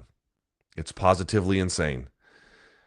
Again, you might be looking at the best guy ever in that weight class. The fact that he doesn't have as many title defenses doesn't mean anything to me anymore. The win streak is absurd, and he's just paving over this division. And you're now at a point where he's winning, and you're like, I don't even know who in this division could even give him trouble. Who in this division? Okay, we mentioned the names that are at least available to fight him. Do you think Song Yadong has an answer for when Merab gets behind him with locked hands? Do you think Figueiredo, maybe Figueiredo could, but like, do you really think it's got enough to beat him? Probably not, right? Marlon Vera, definitely. Bautista, no. I mean, after that, it's not even worth having a conversation about. Not right now. David Martinez is an interesting fighter, but he's only sitting at 11. He's got a long way to go. The answer is no. So what do you do with the guy? I mean, if they want to keep him busy and give him the Song Yadong fight, cool. They could do that. Someone was suggesting here today, have him fight Volk. Honestly, I don't know how I would have felt about that before, but I got to tell you, I fucking love that fight. Volk versus Merab. Dude, I tell you what. Do you know what the two best fights for Merab are right now? Pantoja Merab. I know Pantoja's got business to attend to with Josh Van, so we'll see. But it's either assuming he wins that, which he might not, but let's say it's Pantoja, Merab, or Merab Volk. What does that tell you? That the most interesting fights available to a guy, and we talked about this at heavyweight, they're super fights. That's what's left. He is a wrecking crew to divisional health. Dude, if he left the division, look at the fucking state of it. These are not chumps that he's beating, dude. Y'all know that. He's beating good fighters, and he has wrecked this division. Wrecked. Maybe you could give Jan another fight, right? Maybe because Jan's coming off a win streak, you can give Jan the fight. So you could do Merab Jan too. All right, I'm not mad at that. I mean, I suppose you can do that, but like, look at what he's doing. He's having to spin the block and come back and beat guys again, because he's already just basically marched through anybody you think would ever have a shot against him. It's insane. Let's look at some of these numbers from this fight. Where are we? Here we go. All right, let's take a look. I'll put it on the screen for you. So Merab is your top line. Cory's your second line. Dude, look at this shit. 20 of 37, dude. Look at this shit. Are you out of your mind? That is the most absurd thing I've ever seen. I mean, I know he had 50 against Jan, but seriously, that is absurd. They landed the same amount of significant strikes as a percentage of their total strikes. That's interesting. 114 to 80. It's still a pretty decent effort from Cory. But dude, just look at the offensive numbers. Cory had a great first round, right? You can clearly tell here. He got one takedown, but didn't do much with it. 27 to 11 did much better. Again, these are quantitative totals, not qualitative, but that tends to be a halfway decent marker at times. But then after that, look at this shit. 33 of 2, housed him. He fucked him up real bad in this one. This is the one where he rocked him. 8 of fucking 13. Are you shit? Now, granted, they count Matt returns as takedowns, but still. A little bit even here, but look at that. And then look at this. That's going to kill you. 21 of 19 are pretty close here. That's fine. But nevertheless, you add that in and then this in, and it kind of kills what you can do. And then, of course, excuse me, by the 5th round, it was a closed show. 6 of 8 takedowns. Basically had almost double the amount of significant strikes. Let's take a look at targeting. Merab head to the that's interesting. 75% to the head, 11 to the body, 13%. A bit of a head hunter, but that makes sense, to be honest with you. Yeah, pretty academic. I don't think there's any big mystery about the numbers here. I'll go back. I don't think there's any grand mystery about the numbers. It's just that's just where you're at. Insane. Again, he didn't get the finish in the fight, although he got pretty close. But going to a decision, and also I'll say this: I've been critical of Merab because I do think he has stalled in previous fights, but he didn't stall in this one. He got a little close a couple times, but no, I would not say that there was any point in the fight where there was any deserved referee intervention. By the way, apparently you guys agree, 76% of the donks agree Merab is the number 1 bantamweight of all time. I wouldn't really argue much against it at this point. I wouldn't really argue much against it. I think you've got a guy who's put together an exceptional campaign. And one thing I'm going to say is, so many guys want to jump weight classes. And listen, for certain guys, that makes sense. For Poatan, it actually makes a lot of sense, right? You want to see what a guy can do. But I love that a guy is staying in his division and is just like, feed me contenders, and one after the other. That's what they did in the Johnson, Jones, GSP, Silva age. Just one contender after the other. That's how they built up these insane resumes. I love that Merab, I'm not going to call it an old school throwback thing, but to a different era a little bit in terms of the way we measure greatness. For all the Ilias who, want to go up and up and up and up, and that's fine. That's part of the fight game too. I'm not mad at it. I'm just glad that there's someone kind of counterbalancing that by staying in his division. And I know I just said that the super fights are the most interesting ones. Again, you can run the Yan fight back if they want to do the Song Yadong fight. I'm cool with that too. But I'm just saying, realistically, when I think about who can give him a challenge, that's kind of where we're at. It's kind of where we're at. Insane. We go down the list here, if I may. Hold on here.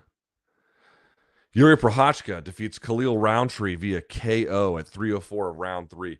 This fight was very interesting to me because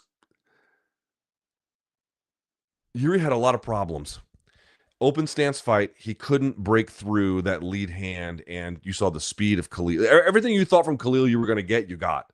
The speed, big powerful hooks, the leg kicking, all of it was there. The leg kicking wasn't quite as important as we thought it might have been, but still pretty important. And it made life difficult for Jiri. He had a hard time kind of breaking through in the attack, especially that first round. Second round, you noticed, especially at the last minute, last 90 seconds. Jesus Christ. I have an update for you on Poatan. What I was going to say was, you saw Prochazka kind of break through the last 90 seconds of round 2 by just kind of getting in Rountree's face, shots to the body, kind of slowing him down, doing kind of, sort of picking up rhythm, staying in his face, making Rountree kind of punch his way out of stuff. And then the third round, he got right back on it, and that was the decisive difference. We talked about it before. Jiri is very good at least now has gotten, I should say, Yuri's gotten much better. He still gets hit based on some of the choices that he makes, but when he's dueling with an opponent and then he can slip and rip, he's actually pretty athletic about that. That's pretty good. The key is it took him a while to get to break through that distance and to break through some of those weapons to get to a point where he could force himself inside of range. That's key one. And then key two, put pressure with strikes he's throwing on Rountree, where Rountree has to feel like he has to punch his way out. And again, he's already drained a little bit, so the ability to move has been somewhat limited. Some leg kicks on the part of Yuri as well. That's where he shines. Now when they're exchanging and they're dueling and they're kind of, and I don't mean like, big haymaker and then you throw a haymaker. Nah, that's not what I'm talking about. I'm talking about in the pocket, slipping, touching, you know what I mean? With that kind of a rhythm, that's when he begins to make guys miss, and then pow, he is right on top of it. He spun him with the right hook and then finished him off with the left.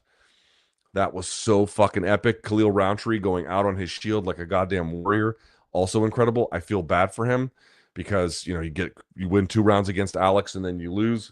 You win 2 rounds against Yuri and then you lose via stoppage both times. Albeit one was a 5-round fight, this was a 3-round fight, but he certainly has proven himself to be a worthy adversary. He probably is, at this point, fair to say, short of championship material.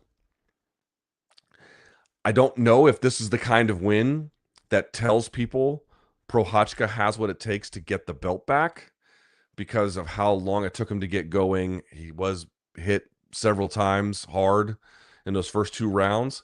But that you can see where he shines. When he gets right inside with that jab, and that jab was kind of working for him a little bit as well in that end of that second round, when he can start to use that to leverage people backwards and then force himself inside boxing range and then get to this flow exchange state, dude, he's cooking with gas at that point. He has one of the most insane chins I've ever seen. It's not unbreakable. It's been broken, but it's remarkable how sturdy it is given how much damage he takes. I don't know what the shelf life on that kind of style is, but enjoy it for right now because it's still a viable way to beat really good fighters at 205.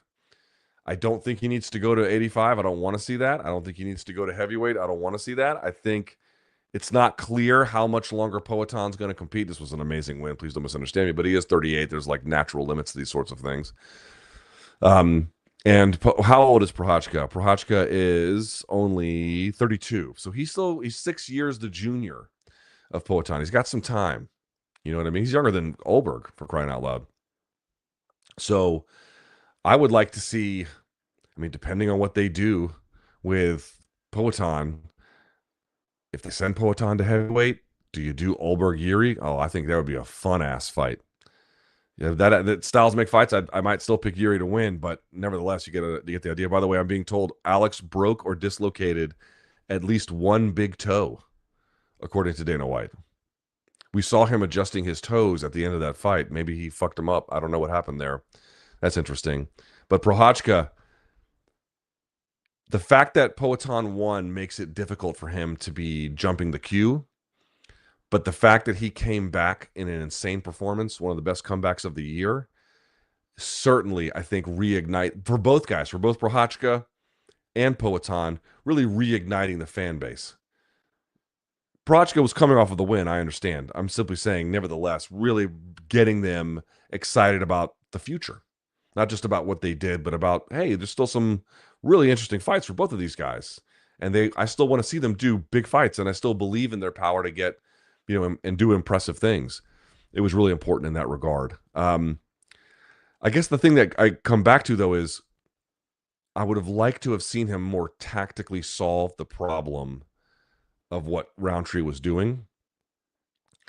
And he did in a sense, but, he was kind of rescuing himself there a little bit with how long it took. I guess I would like to see that happen much quicker, if at all possible, right? To really be able to not have to wait that long to find your way inside to then begin to do the kinds of things. He's got big power too. A bunch of jumping knees between him and Cory Sandhagen that really never went anywhere. Amazing. Let me get a sip of this. It's just fruit punch. There's no alcohol in it. That was fun, huh? Let's quickly talk about the rest of this card, and then I want to get to your questions. Yusuf Zalal defeats Josh Emmett at 138 of round 1 via armbar. He got taken down, essentially. And then, or no, I think he tried to go. I can't remember exactly how it happened, but he ended up underneath Emmett, and then frame for the armbar. He got it across the face. Emmett, you're supposed to stay really compact when that happens. A lot of guys want to stand up because they think they can drop the other guy out of it. And yes, sometimes that is true, but you got to be real careful about that. The real thing you want to do is you want to press them and then slowly get the elbow out, and then you can kind of stand. But the elbow is still kind of tucked behind the hip, so he stands, and then he just like what if you're Yusuf Zalal and you've got an angle underneath, what you want is extension. And if you're Emmett in that situation, what you want is compression, and then slowly kind of edging the elbow out. That's why I didn't understand what the fuck Josh Emmett was talking about before this fight. He's like, "Oh, I've worked on my power." I'm like, brother, your power was not the problem. Your power is absurd. That's not the issue. The issue is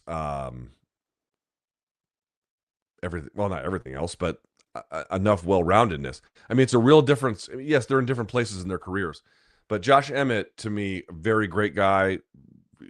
Got real skill, but I think focused on, based on, by his own admission, the wrong things. Yusuf Zalal, to me, is the real interesting story here.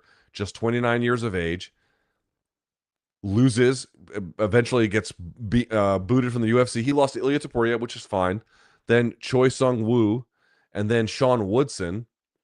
And then he had a draw against Damon Blackshear. He goes to Sparta Combat League, beats three guys you've never heard of. Then this is the run he's on now. Billy Quarantillo, Jarno Aarons, Jack Shore, Kelvin Cater, and now Josh Emmett. And this one came very quickly as a result. And also he stopped Billy Quarantillo as well.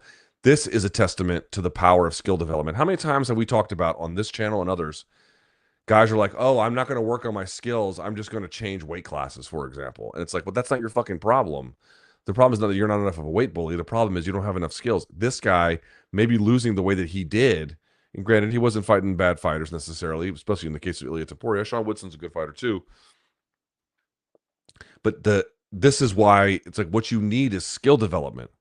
Now, granted, if you're in your late 30s, it's a little late at that point, but he got the memo at the time he needed it. This was circa 2020 or 2021.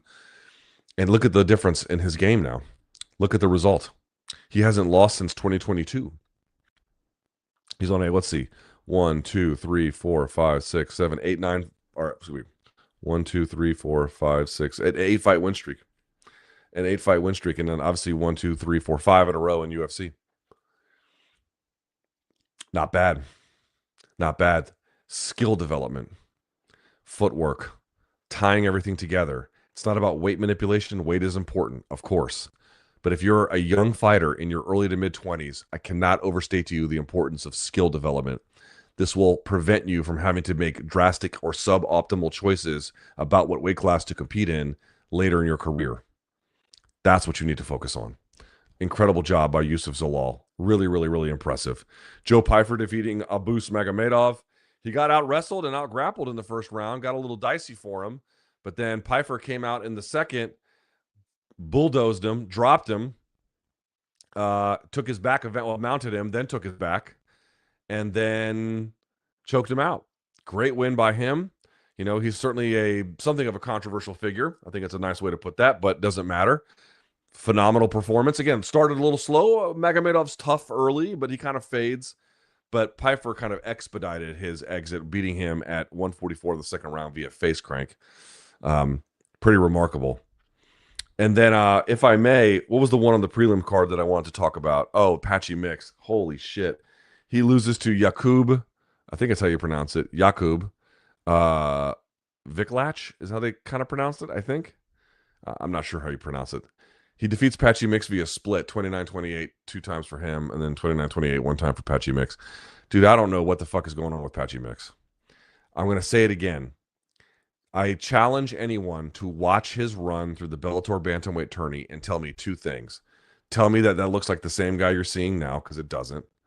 And tell me you're not impressed by that run, because you're going to be. I mean, one more time, if you guys aren't familiar with what he did in the Bellator Bantamweight Grand Prix, let me just tell you what it was very quickly. Ready for this? He Decisions Kyoji Horiguchi. Guillotine chokes Magomedov. Viciously KOs. What the fuck is I don't know what's going on with this. KOs Ralphion Stotts, and then defeats Sergio Pettis via rear naked choke.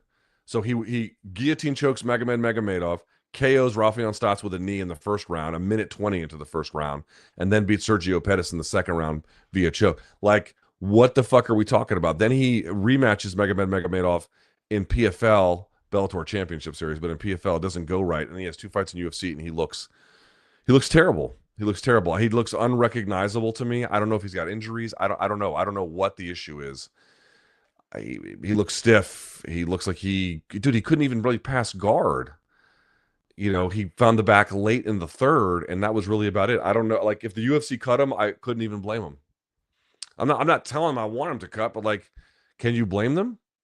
I can't blame them. This is where we're at. This is where we're at. Yeah, insane. All right. Let's see what you guys have for questions here very quickly. Any other messages? No, that's the last of them. I'll take another swig. All right, let's see what you got for questions. Let me see here. All right. Whew. All right. Matt says, why does it feel like, oh, yeah, we did this one? I mean, I don't know. It seems like he does. Poatan in 2. You didn't even need that much. Buffer with the mall walking sketchers. Oh, that's funny. First Paramount card, Alex versus Tom. I wouldn't hate it.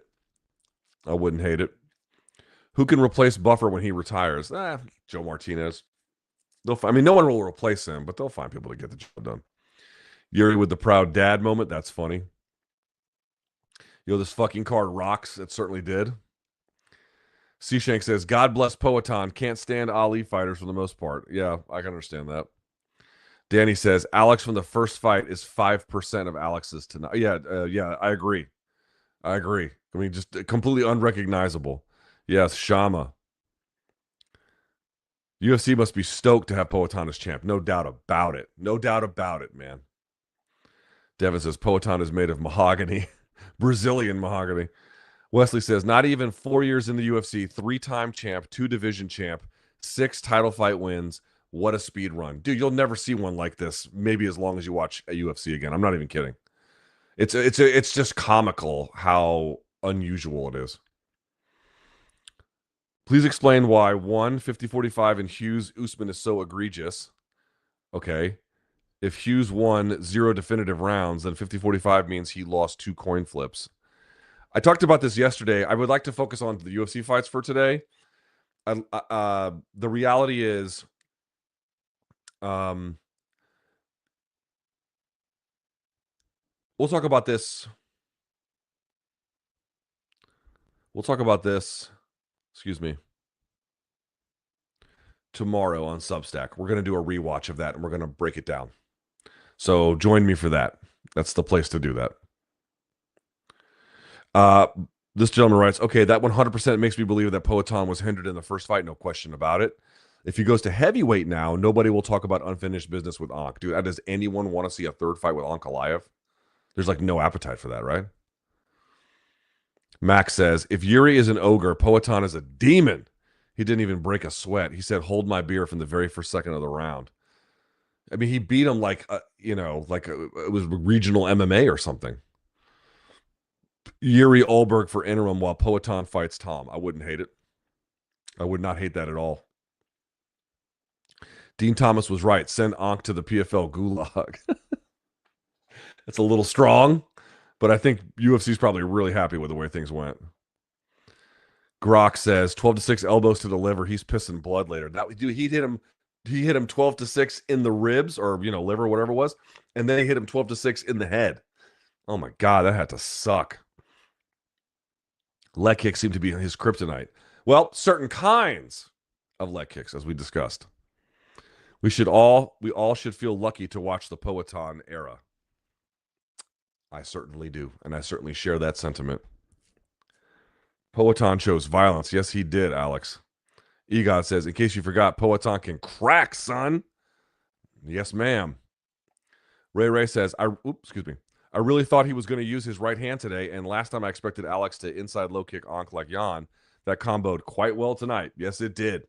Yes, it did, with a stance switch.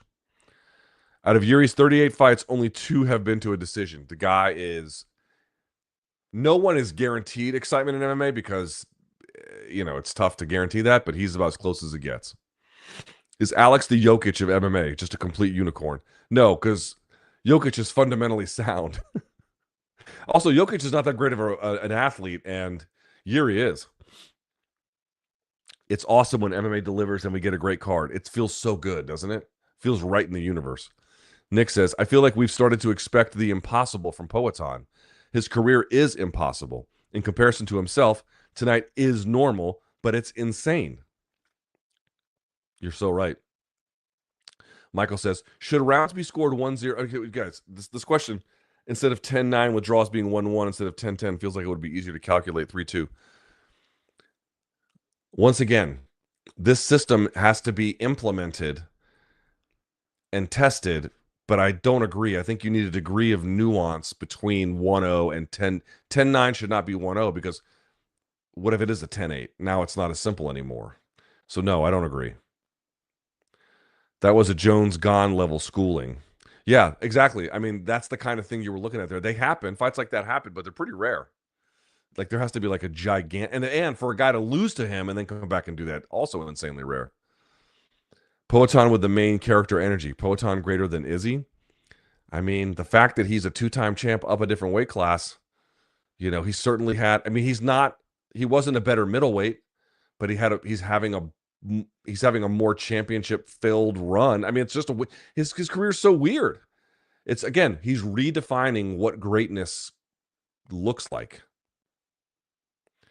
Is Cory this generation's Yoel Romero? Clearly a great fighter, but never quite got to the top of the mountain. It appears that way, yes. Yes. 4 finishes and a solid co-main. UFC 320 bangs. It absolutely did. It completely delivered. Just watched back. 3 inside leg kicks immediately leads to Ankalaev switching. Or did I call it or did I call it? Ankalaev too slow on the shoulder roll on his lead side. Did I call it or did I call it, boys and girls? I know Jones is the GOAT at lightweight and all-time MMA, but watching Alex's career makes me think he's GOAT contention for combat athlete. No, he's not. No. Thoughts on what we're seeing with Alex's story here? No. Combat athlete, that's dude, you've got people who've won multiple, like over the course of like 16 years, gold medals. That's significantly more difficult to do than winning UFC titles. I'm sorry, it is. Smith says, fighters talk a lot of shit. Alex was clearly compromised, though, just walked him down, not giving a fuck, and beat his ass beyond. Insane. I agree. Thunderfoot, top attribute a fighter should have other than cardio and confidence. Power. No. Well, problem-solving ability, but if you're talking physical attributes, power. Christian, my favorite sports moment since Dale Sr. at turn 4. Okay. Jose says, I've been watching MMA for almost 15 years, and I thought I was losing it for the love of lack of stars, too much politics. But we are so back. Shama. I feel you, Jose. Ralph says, rest in peace to Arthur Jones, certainly. As a Ravens fan, loved him while he was there. Thought that was very classy by Poatan. God bless you and your family. I certainly thought that was also I've certainly had my differences with John Jones, but obviously I would never wish the kind of pain and difficulty he must be going through for something like this. Again, I'm not going to speculate on exactly what happened, but losing a brother at such a young age can only be, a kind of pain that is going to be impossible to extinguish the rest of your life, and I would never wish that on my worst enemy. So I certainly share your opinion about the classiness of Poatan. How would Khamzat do against Alex? 2 division? He's got... It's an interesting thought. I'm not gonna say it's not, but dude, Khamzat's got some work to do at middleweight. Like, let's let Poatan do some other stuff. Great, getting to watch LT do tapes of the analysis in real time. Fucking rocks. Yes, thank you, sir. I appreciate that. I noticed it. I just blew my load. Albert says, Luke, has Poatan surpassed Izzy in terms of MMA accomplishments? So he's obviously surpassed him in terms of like the championship accolades. He has not surpassed him in terms of like if you're ranking middleweight goats, Izzy is ahead of him. But if you're just ranking like all-time championship fighters, he's behind him, And so it's weird. I'm not a black belt. Is Pereira deserving of a black belt in BJJ? No. No. Poodle Pack, welcome to the party. Poatan must headline the first Paramount numbered card. I mean, I wouldn't hate it if Ilya did, but I also wouldn't hate it if Poatan did. He doesn't need to, but I definitely wouldn't hate it. Ankh versus Yuri next. You could do that, I suppose. I was more eager for it to see him versus Pereira after the Jamal Hill fight, but he looked regressed in his defense today. Maybe that's on Khalil. Yeah, I wouldn't hate that fight. Again, it really depends on what they're going to do with Poatan. I think that kind of changes the equation, but maybe. The rest of the division is strikers. Poatan chilling now that he took out the wrestler. Kind of true. One more defense, and Poatan will officially have 7 title fight wins. That will tie him with Izzy. If he gets that W next, whose story was this after all? You guys are making this all about Izzy, and I really don't know why. Again, even if Poatan wins a fucking title at heavyweight, it would change obviously the conversation about who he would be all time. It still wouldn't change the fact that like one guy had a better weight class campaign. But as I've been trying to say, the other interesting forms of greatness he's achieving are certainly things that eluded Izzy. But like, you don't have to like denigrate Izzy to make the point. You know what I mean? Also, Izzy has the best win over him that anybody has, maybe in his whole fucking career. So let's put some respect on Izzy's name here a little bit. Rob says, "Is Alex a fair comparison to Anderson Silva?" Anderson Silva had more sustained greatness, and again had weight class greatness. But so that makes him very different. This is different. This is the problem. We're trying to compare him to people who did very more conventional forms of achievement. What I'm trying to explain to you guys is what makes Poatan interesting is that he doesn't follow that game plan. He doesn't follow that rule book. He's got a whole different thing that the other guys don't. And that's why it's a really unusual, like there isn't really and Couture is the closest. And even that's not quite right because like, look at how much he's condensed it, Thanks for keeping this convo MMA. I enjoy hearing other shit from you. I really do, but this is not a fight that has enough meat on the bone. Yes, I didn't come here to talk fucking politics tonight. Fuck all that shit. Nick says, shouts to Jed. Love the 205 Gaethje comparison for Yuri. It may not have looked like it at times, but he did well enough to absorb some of the power with slightly improved footwork, which in my opinion kept him in it. I agree. And some of the head movement was valuable too. He still positionally gets caught, right? He gets himself out of position. That's still something he's got to work on, but I generally agree with this analysis. Was Poatan this aggressive because the first fight showed him Ankh has nothing for him? I think he doesn't. I think he thinks Ankh doesn't fight well under duress, pressure, punishment, and he was right. That calculation was clearly correct. Get him, kind of one of these scenarios, Oops. Hang on one second. Am I back? I think I'm back. Yeah, I'm back. All right. Here we go. Do you think Alex mentioning Jones in his post-fight speech could be him angling for a heavyweight fight against John Jones?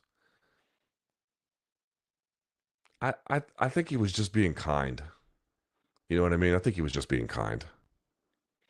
Could Poatan be the face of the UFC again? Not for long, but for a little while longer, right? Not for long, but for a little while longer. Maybe so. Alex said he has a speech prepared, then canceled it for the moment of silence. He was going to call out Jones, wasn't he? For UFC White House. Maybe.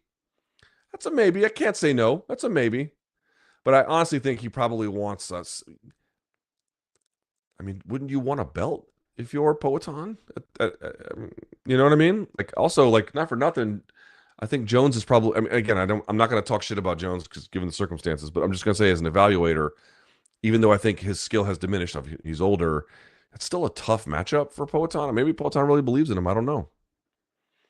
In their prime, I pick Cruz over Merab. I definitely think Cruz could give him a tough fight. Oh man. Merab's different. Nick with a very generous donation. Merab reminds me of prime Volk run. I think he beats all others in their prime and has some of the best names on his resume since he had to beat the other best guys. Like Volk, he's my GOAT, but Only more title defenses would make it undoubtable. Yeah, I can certainly understand that analysis, and thank you for the very generous donation.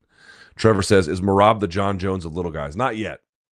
Not yet, but like that's what it looked like when John was dealing. It's like more of this. It's like every time it's like, oh, it can't be better, and then you just keep going, you know. Poodle says, have we seen two guys like Alex and Merab who have improved this much in their 30s? It's a good question. Off the top of my head, Couture had a late run. Yes. Remember, Couture was an alternate 2 times for the Olympics. Like he didn't get a run into MMA until very late. So yes, but like again, look at the names we're talking about. You know what I mean? We're talking about like real special fighters. Jones and Alex at the White House now. That wasn't on my mind, but maybe. Maybe.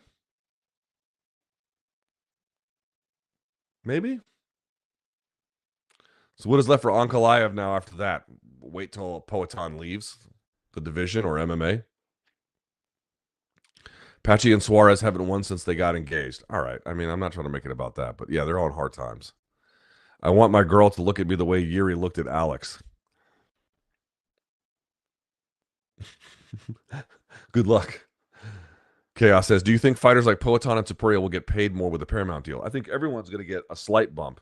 But again, not to revisit the debate over pay, but it's just going to be the same percentage that it always is. Pour one out for Alex's toes. Any possibility Izzy coming back to 205? Probably not. Maybe if Poatan leaves. What do you do with Ankh? You could do Ankh Rountree, as someone said. You could do Ankh Yuri. Something like that. One of those two makes sense. Other than Alberg, who would have a chance? Who beats Alex? Right now, nobody. Right now, nobody. This gentleman writes, Max Holloway and Joe R. confirmed for sure. What? Alex had a broken right hand. I went back and counted 7 throws of Alex's right hand by 3rd round. Bet the house on Alex by KO and cash that in. Tom versus Alex, who wins? I'd still pick Tom. I think the wrestling, the speed, the explosivity would be a problem, but, you know. The reason that people compare him against Izzy all the time is because their careers are exceptionally intertwined. They're not as intertwined as people like to imagine that they are. Yes, they fought a bunch of times. That's right. But they also did a bunch of shit beyond those things. And it also kind of came to a natural conclusion. Like, to me, going back to Izzy on a night when he's doing something at light heavyweight, again, I understand there's some level of conversation about it, but I've gotten like 15 questions about it. And I'm like, this is not on my mind. They have what makes Poatan special is because he's doing things. Maybe you could argue that Izzy can't, but it's also true Izzy did things that he did not. And I'm not saying that they're equally compared. Hello, he went to 2 divisions. He got more weight classes. That's actually, to me, significantly more impressive. But at the same time, like denigrating one for the other at this stage seems a little extra to me. A moment of silence for Ankalaev title reign. Shama. Can Merab bulk up and give Volkanovski a challenge? That's what I'm wondering. That's kind of where my head is at, too. I know they won't fight, but Ilya versus Merab, who wins? Ilya. Please be serious. Is it fair to say that Alex is the 2nd best light heavyweight now? Ooh. Well, Couture's on that list. Got a lot of light heavyweights that are real good. He might be.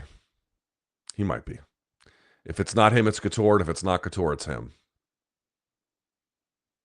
I mean, Tito had a good run too, but again, a different kind of greatness, right? There's more sustained greatness in that division. He might be. I have to think about that a little bit. He might be. Keep up the great work. Thank you, Teach On Media. I appreciate it. All right. Let's do this. Let me thank you guys so much for watching. Reminder, tape study here tomorrow. We're going to have a good time with this on my Substack. For paid members only, but you got to do it. It'll be a lot of fun. Thank you to everyone who watched. Like and subscribe if you haven't. I appreciate you all. We'll have some coverage of this the rest of this week. I'm so pumped by these results. They were so great. Thank you for joining me for the watch along. Thank you for joining me for the post-fight show. I appreciate you all so very much. Have a great night. Have a great rest of your weekend. Spend some time with your family if you can. Call your mom if she's around. And yeah, I really enjoyed this tonight. Thank you for spending your time with me. I know you have a choice about where you spend it. You decide to spend it with me. I really, really appreciate that. Don't forget our friends at Toiletries, LT20, 20% off for all your stuff you need site wide. Toiletries.com. There's a link in the description box below if you need it. And I'm out of here. Have a great evening. I'll see y'all tomorrow. And until then, get some sleep. Bye, guys.